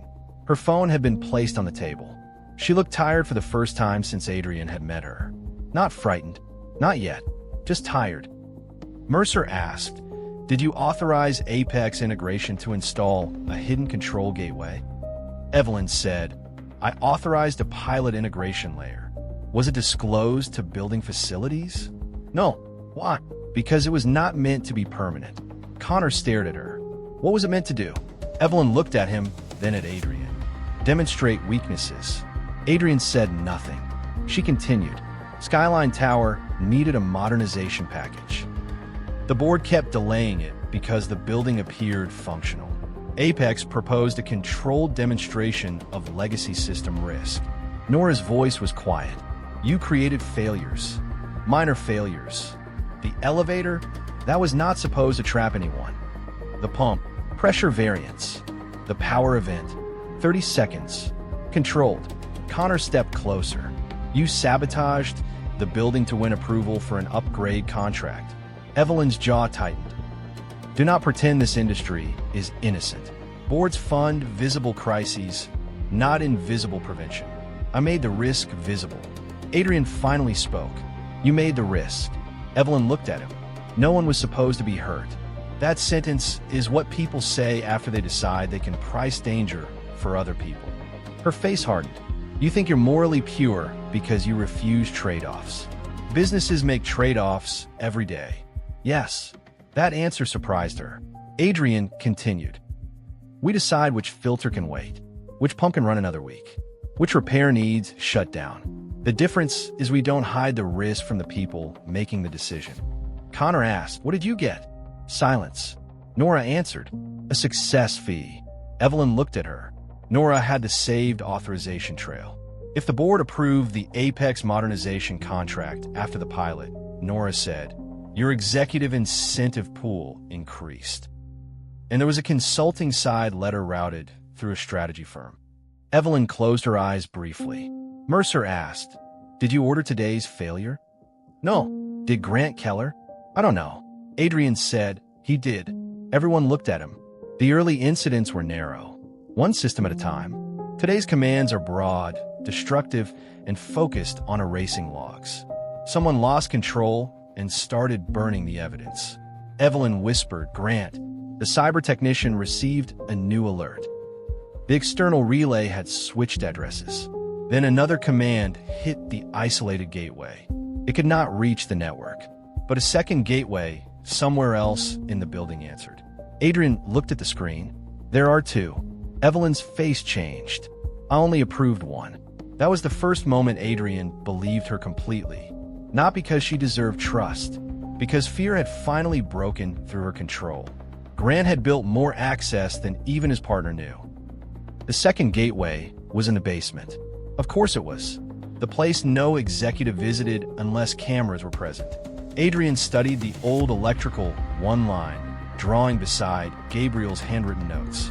Apex had connected into the transfer control network near emergency bus B. If Grant's second gateway sent a false transfer command, the surviving generator could be disconnected from the life safety bus. They had minutes, maybe less. Mercer said, who can isolate it? Adrian pointed to a manual selector in the basement switchgear room. Physically separate automation from transfer control. Then we operate locally. Can Gabriel do it? Yes. Gabriel's voice came through the radio. Actually, small problem. What? Lower corridor is flooding from that earlier line break. Adrian closed his eyes for half a second. Depth? For inches and rising. Water hasn't reached the switchgear room yet. Mercer said, we send electrical rescue. Adrian shook his head. They don't know the old feeder routing. Connor said, I'd go with him. Everyone looked at him. Adrian's answer was immediate. No, Connor bristled. You need another person. I need somebody who follows instructions. I can. Adrian stared at him. Connor understood the insult because it was true. Then, instead of arguing, he said, tell me what to do. That was new. Adrian looked at Mercer. Mercer considered. You stay behind Vale. You touch nothing unless he tells you. You see water near energized equipment. You both leave. Connor nodded. They moved down the west service stairs. The higher they descended, the warmer the air became. By basement level 3, water covered the floor. Adrian stopped before the threshold. Rubber mat path only. Connor looked at the water. I thought power was off down here. Thought is not a voltage test. Adrian verified the circuit. Then they crossed. At the transfer cabinet, the local status lamps were wrong. 1 green, 2 amber, a red fault light pulsing. The screen said normal. Connor stared at it. That thing is lying to us. Yes. Adrian opened the mechanical cover. Behind the modern interface was an older selector assembly. A real handle. Off, auto, manual. Connor almost laughed. That's it. No. Adrian tested upstream voltage, downstream voltage, interlock position, and mechanical state. Connor grew impatient. We know what switch to turn. Adrian did not look at him. We know what switch we hope to turn. How long? As long as it takes. Water moved around their boots. Connor glanced behind them. It was higher. Adrian. I see it. The radio crackled. Vale command. We just lost stair pressurization 30 through 40. Connor's old instincts took over. Then turn it. Adrian looked at him. No, we are running out of time. And if this bus backfeeds the dead generator, we can lose the switchboard. Connor clenched his jaw. Adrian held out the meter. Read me phase to phase. Connor did. Then phase to ground. Then interlock continuity. Step by step. Slow enough to be safe. Fast enough to matter. Finally, Adrian put his hand on the selector. Now, the water reached the edge of the first rubber mat. And somewhere inside the cabinet, a contactor began to chatter. Connor reached for the cabinet. Adrian slapped his hand away. Don't. The contactor. I hear it. It sounds wrong. It is wrong. The chatter grew faster. Adrian traced the control circuit. The gateway was still pulsing commands into the transfer relay. Kill control, fuse C-17. Connor looked at the labels. There are 2 C-17s. Old marking and new marking. Lower right, red sleeve. Connor found it. Pull, pull. The chatter stopped. Silence filled the switchgear room. Adrian waited. Connor said, now. No, why not? Because silence is not proof. Connor almost argued. Then he stopped himself. Adrian noticed. Verify coil voltage. Connor used the meter exactly as he had been shown. 0. Again. 0. Mechanical position. Open. Good. Adrian moved the selector from auto to off. Then from off to manual. The old mechanism resisted. Connor put his hand on the lever. Together, on 3, they pulled. 1, 2, 3. The lever locked into position. A heavy contactor closed behind steel. The emergency bus stabilized. On the radio, voices erupted. Command, stair fans are back. Emergency lighting restored, 32 through 40. Fire pump 2 stable. Elevator rescue has full service circuit. Connor leaned against the wall. For a moment, he simply breathed. Then he looked at Adrian. You knew I was going to rush it. Yes. That's what I've been doing this whole week. Adrian packed the meter. Yes. Connor laughed once, bitterly. I thought you liked making things slow. No, you made everything sound like it required 5 extra steps. It did. Connor looked at the water around their boots. What would have happened if we'd just thrown the switch? Maybe nothing. Connor waited. Or maybe we lose the bus. That's the part one never understood. What? Connor stared at the old manual selector. You weren't stopping things from happening. Adrian looked at him. Connor finished quietly. You were stopping worse things from happening. Adrian said nothing. He did not need to. The water rose again. Adrian pointed to the exit. Now we leave. Connor nodded immediately. No argument. No demand for one more minute. They crossed the rubber mats, reached the dry corridor, and climbed toward the lobby. Behind them, the manual switch remained in place. No software could override it. No remote command could rewrite it. For the first time that day, the building was running on systems that had to obey the people physically standing beside them. Skyline Tower did not return all at once. It returned in pieces. Emergency lighting first, then stair pressure, then smoke control, then fire pumps. The trapped elevator car was lowered under controlled rescue procedures until its doors aligned with floor 19. 21 people stepped out. Some cried. Some hugged firefighters. One of the investors who had been trapped with Connor on Monday recognized Gabriel. Your maintenance man again? Gabriel pointed toward the command table. Facilities engineer.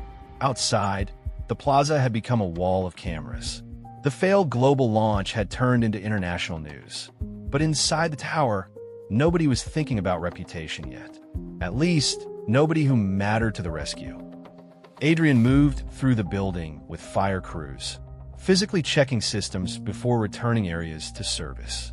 Nora escorted the last event workers downstairs.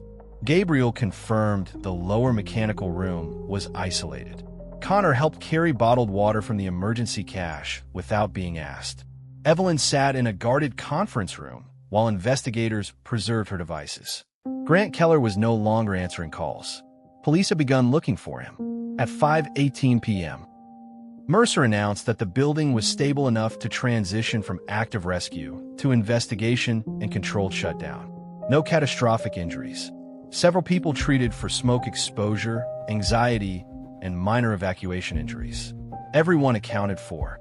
Adrian stood in the lobby and looked at the elevator display that had started everything. Dark, silent, safe. Mercer approached him. Press is outside. I know. They want you. I know. Want me to get you out another way? Adrian looked around. Where's Gabriel? Checking pump room. Nora, with her staff. Connor. Mercer glanced toward the loading area. Helping evacuation support. Adrian nodded. Then I'll leave when they leave. The chief smiled slightly. You are very bad at becoming famous. I've had practice. An hour later, the facilities team finally exited together. Cameras surged. Adrian Vale. Did Nexera fire the man who saved the tower? Was the blackout sabotage? Do you blame Connor Hayes? Did Evelyn Hart authorize it? Adrian stopped for only one question. A reporter asked, "Are you the hero of Skyline Tower?" Adrian looked back at the firefighters, technicians, paramedics, security staff, and building workers coming out behind him. No, the reporter pushed the microphone closer. Then what are you? Tired? Gabriel laughed. Adrian continued walking. That clip spread faster than the edited argument video had. But while the internet began turning him into a symbol, people inside Nexera were already deciding how to survive what came next. And survival in a corporation often began with rewriting the story. By midnight, Nexera had issued its first statement. Skyline Tower experienced a complex failure involving third-party building integration systems. Nexera's emergency procedures supported a safe evacuation. We are cooperating fully with authorities. Adrian read it at Sophie's kitchen table. His sister pushed a mug of coffee toward him. That sounds almost reasonable. It is. She narrowed her eyes. Which means, it doesn't say who installed the third-party system. A second statement appeared 30 minutes later. The company had identified historical maintenance inconsistencies that may have contributed to system instability. Sophie read the sentence twice. Oh, yes, they're still blaming you. Carefully, the statement never named Adrian. It did not need to. News outlets connected historical maintenance inconsistencies with a viral video of the angry maintenance employee. By morning, commentators were again asking whether Adrian's previous work had weakened the building. Nora called him. They're doing it again. I have the emails. Give them to the investigator. I want to release them. No, why not? Because evidence is more useful in a case than in a social media fight. Nora went silent. Adrian added, You were right before. About what? Facts don't automatically win. A tired laugh came through the phone. That's the nicest thing you've ever said to me. It wasn't nice. I know. At Nexera headquarters, Connor sat through a crisis meeting. Public relations wanted a simple narrative. Apex contractor failure. Legacy building deficiencies. Unfortunate maintenance history. Successful Nexera evacuation response. Connor listened until the phrase, isolated former employee conduct, appeared on a slide. Then he stood. No. The communications director looked at him. No what? We are not implying Adrian caused this. Evelyn's deputy said, Connor, this is not the time to personalize. I was in the building. So were many people. I watched him keep the elevator from being restarted. I watched him restore the emergency bus. I watched our own monitoring systems report things that were physically false. The room became uncomfortable. A lawyer said, "You should avoid making technical conclusions." Connor looked at him. "Good advice. I should have taken it 3 days ago." He left the meeting. That afternoon, Harbor City appointed Margaret Sloan as lead building safety investigator. She requested every maintenance record, every access log, every Apex contract, every fire response record, and every piece of local handwritten documentation. When she reached the line for Adrian Vale's personal notebooks, Nexra's lawyers objected. Sloan answered with one sentence: "If your digital records are reliable, you have nothing to fear from paper." Margaret Sloan did not care that the internet liked Adrian now. She did not care that firefighters praised him. She did not care that Nexra's stock price had fallen. She cared about time. 10:14, 12:47, 2:17, 8:41. Every failure had a time. Every access had a time. Every decision had a time. She met Adrian in a plain city office with no cameras. His notebooks sat between them. Sloan opened the first. "You wrote these contemporaneously?" "Mostly." "Define mostly." "If I was holding tools, I wrote the time first and details when my hands were free." "Did you alter anything after termination?" "No." "Can you prove that?" "No." She looked up. Adrian did not flinch. Sloan nodded once. "Good answer." She pulled out Gabriel's shift log, then Nora's saved emails, then the fire department incident record. "Your note says pump pressure dropped at 9:08. "Yes." Gabriel's log says 9:11. He reached the room 3 minutes later. Fire panel archive says normal pressure until 9:26. Because the screen was false, Sloan placed the records side by side. Physical gauge, human observation, digital status. 3 different stories. Only 2 matched reality. They moved to the elevator. Adrian's note documented the unauthorized jumper. A contractor photo showed the same wire. An access log blamed Adrian. An East Annex work order placed Adrian 6 miles away. A frozen camera segment covered the missing minutes. Sloan leaned back. Whoever manipulated this assumed the database was the record. Adrian said, "Most people do. They forgot technicians write things down. They usually complain that we write too much." She almost smiled. Then she brought out the gateway photographs. Apex serial number. Installation date. Nora's vendor approval email. Evelyn's authorization. A second gateway discovered near the transfer control network. That one had not been disclosed even in Evelyn's private pilot documents. Grant Keller exceeded his authorization, Sloan said. "Looks that way." "Looks. I didn't install it."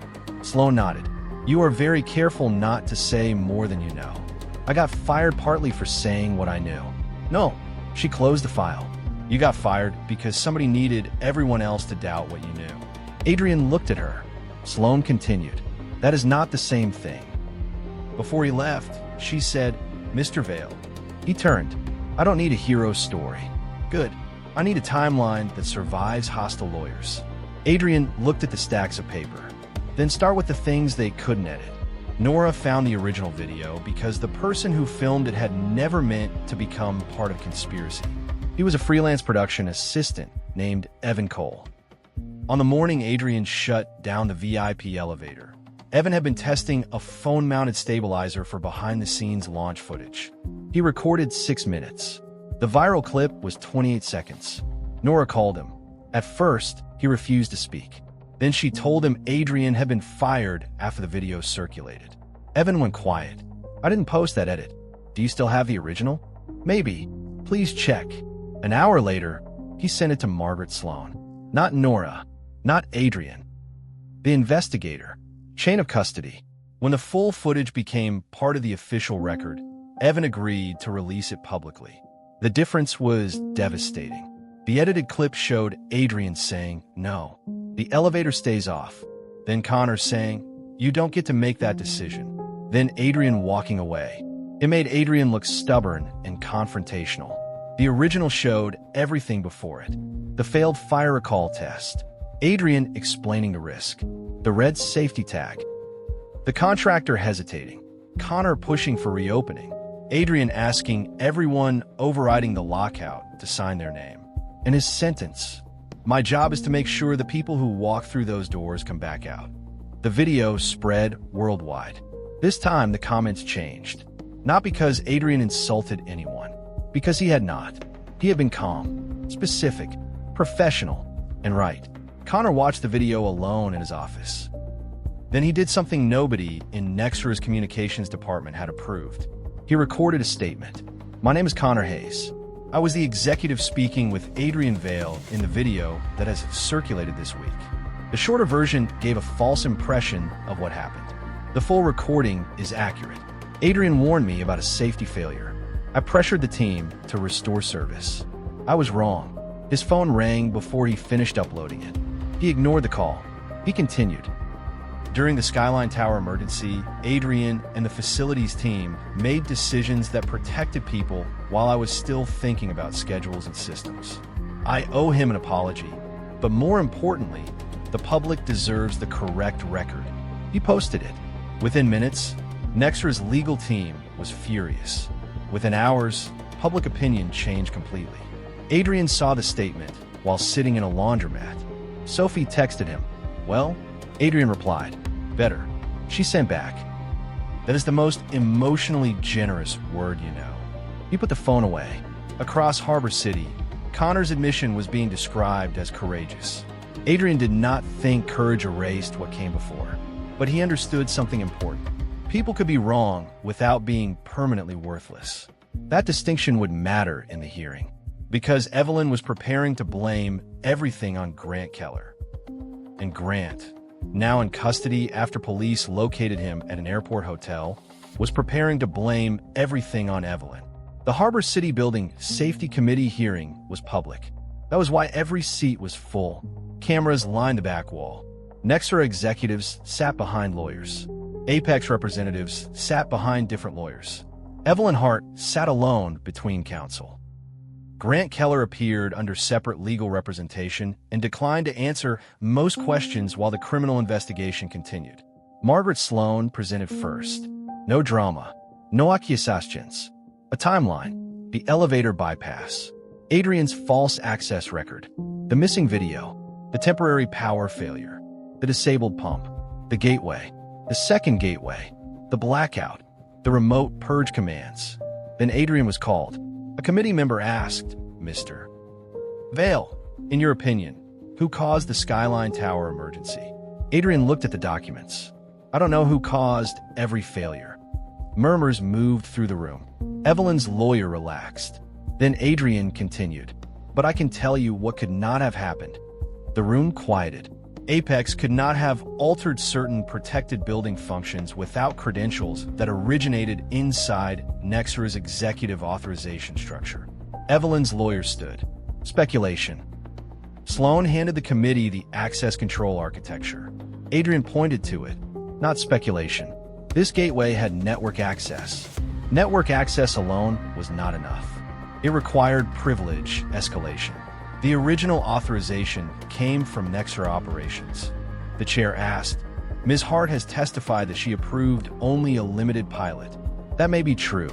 Evelyn looked at him, surprised. Adrian continued, "But the limited pilot was hidden from facilities, hidden from the building owner, and used to create real faults. That gave Apex a path into safety systems that should never have existed." The chair turned to Evelyn. "Why conceal it?" Evelyn answered carefully, "To preserve the integrity of the demonstration." Adrian said nothing. He did not need to. The phrase sounded worse in public than any insult could have made it. Nora testified next. She produced emails showing Evelyn's office knew about pressure anomalies before Adrian was fired. Gabriel produced the handover binder and shift logs. The fire department produced field records showing digital plans and status screens were unreliable during rescue. Finally, Sloan presented a recovered email from Grant to Evelyn. Minor instability must remain believable. If facilities intervenes too early, the board won't feel urgency. Evelyn had replied, "Keep it controlled. No injuries. No public disruption before launch." That message did not make her innocent. It made the scale of her decision clear. She had approved manufactured risk. Grant had expanded it. Both had lied. By the end of the hearing, the city froze Apex's contracts pending investigation. Nexera suspended Evelyn. Prosecutors confirmed they were reviewing fraud, reckless endangerment, evidence tampering, and computer misuse allegations. Outside the hearing room, reporters surrounded Adrian. One shouted, "Do you feel vindicated?" Adrian considered. "No, why not? Because the building had to fail before people listened." That answer became the headline. Connor asked Adrian to meet in a quiet cafe. No lawyers, no cameras, no Nexera communication staff. Adrian arrived 5 minutes early. Connor arrived 10 minutes early. That surprised both of them. For a while, neither spoke. Then Connor said, "I'm sorry." Adrian nodded. Connor waited. "That's it. You apologized." "I expected more. Do you want me to make it harder?" Connor gave a tired laugh. "No." He placed a folder on the table. "Come back." Adrian did not open it. "Salary is double what you were making. Senior title. Direct report to executive operations." "No." Connor stared at him. "You didn't even look." "I heard enough." "Adrian, the board wants you." "The board wants the headline." Connor leaned back. "That's unfair." "Probably. I'm serious." "So am I." Connor looked at the folder. "What would it take?" Adrian was silent for several seconds. Then he pulled a napkin toward him and wrote 3 lines. 1. Any qualified safety professional can stop unsafe work without executive retaliation. 2. Life safety systems keep independent audit logs that business operations cannot edit. 3. Business executives cannot override technical safety lockouts. Connor read them. "That's not a job offer." "No, it's policy." "Yes." "You would turn down twice your salary over policy?" Adrian looked at him. "If I go back without changing the system, the next person who says no gets fired too." Connor tapped the first line. "You realize executives will hate this. Then they should avoid unsafe work." Connor smiled despite himself. "There he is." Adrian folded the napkin. Connor's expression became serious. "Before the emergency, I thought you were blocking progress because you couldn't see the whole business." "I know.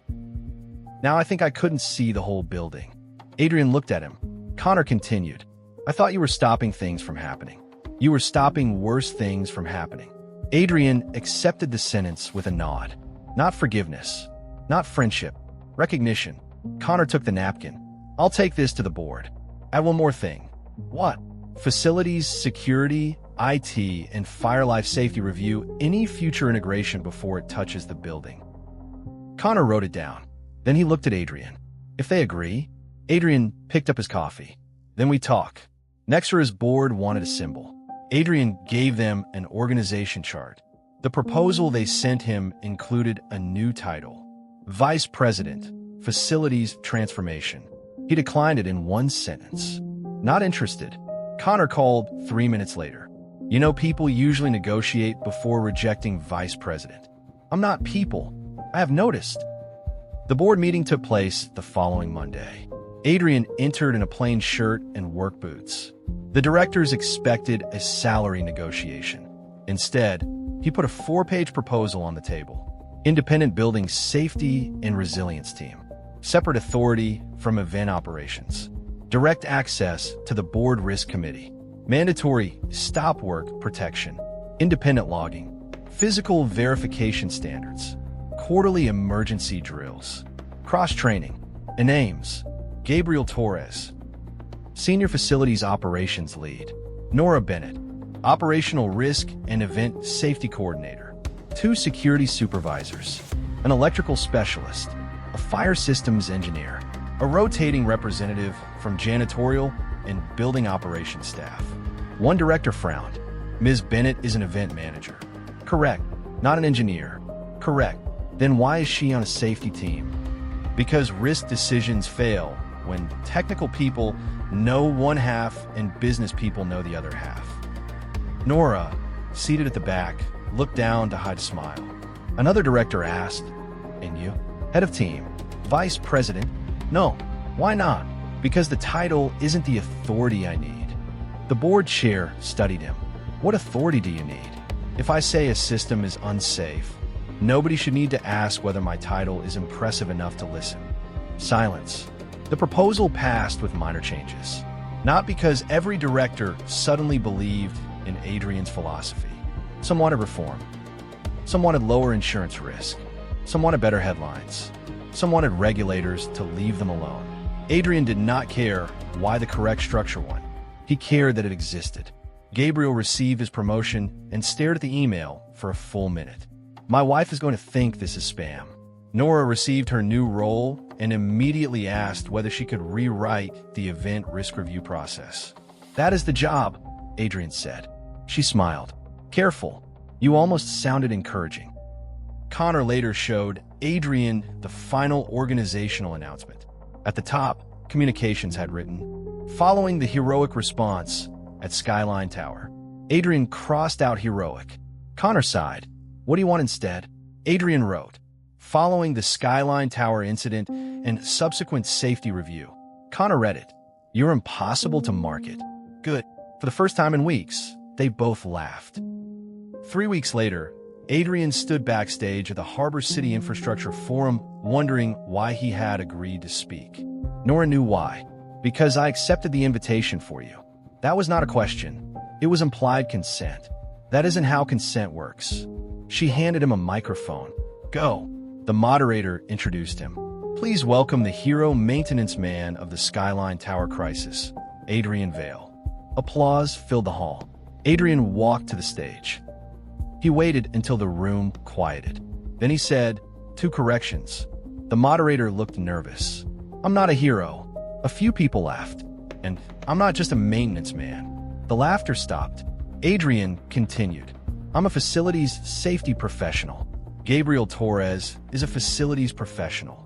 The people who test alarms, inspect pumps, clean mechanical rooms, service elevators, check emergency lights, and write boring reports nobody reads are professionals." He looked across the audience. "Most of our best days are invisible." A slide behind him showed no dramatic rescue photo, only a checklist. When a building works, people assume nothing happened. Usually something did happen. Somebody inspected. Somebody tested. Somebody noticed the sound was wrong. Somebody said no before anyone else knew why no mattered. The room became very quiet. Adrian did not speak for long. He explained redundancy, independent logs, stop work authority, the danger of believing digital systems because they looked clean. Then he ended with a photograph of his old paper binder.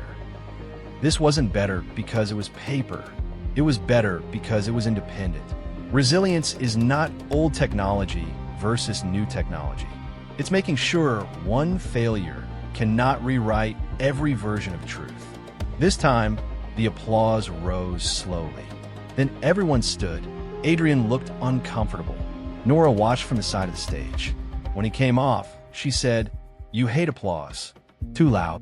You did well." I said words. Very inspiring words. He handed her the microphone. "Never say that again." She smiled. Outside the hall, several companies tried to recruit him. One offered a salary larger than Nexarus. Another offered stock. Adrian took the cards. He did not promise anything. That evening, Gabriel asked, "You gonna leave?" Adrian looked across Skyline Tower's mechanical floor. "Not yet." "What? Work isn't finished." Gabriel nodded. That answer made perfect sense to him. Nexarus' next product event was smaller. No celebrities. No 800-person guest list. No giant claim about a zero-failure future. Connor personally removed that phrase from the presentation. The safety meeting began at 7 a.m. In the old days, he would have arrived at 7:12, asked for the summary, and left by 7:18. This time he was early. Adrian noticed. He said nothing. Gabriel reviewed electrical loads. Nora reviewed occupancy and evacuation routes. Security reviewed access zones. A junior fire technician raised a concern. The temporary display wall blocks one sprinkler inspection point. Connor glanced at the schedule. Moving the wall would delay setup. Everyone waited. The old Connor would have asked whether it really mattered. The new Connor asked, "What do you recommend?" The technician looked surprised. "Shift the wall 18 inches. Do it," the production manager said. "That puts us 20 minutes behind." Connor looked at him. "Then we're 20 minutes behind." Adrian lowered his eyes to hide the smallest smile.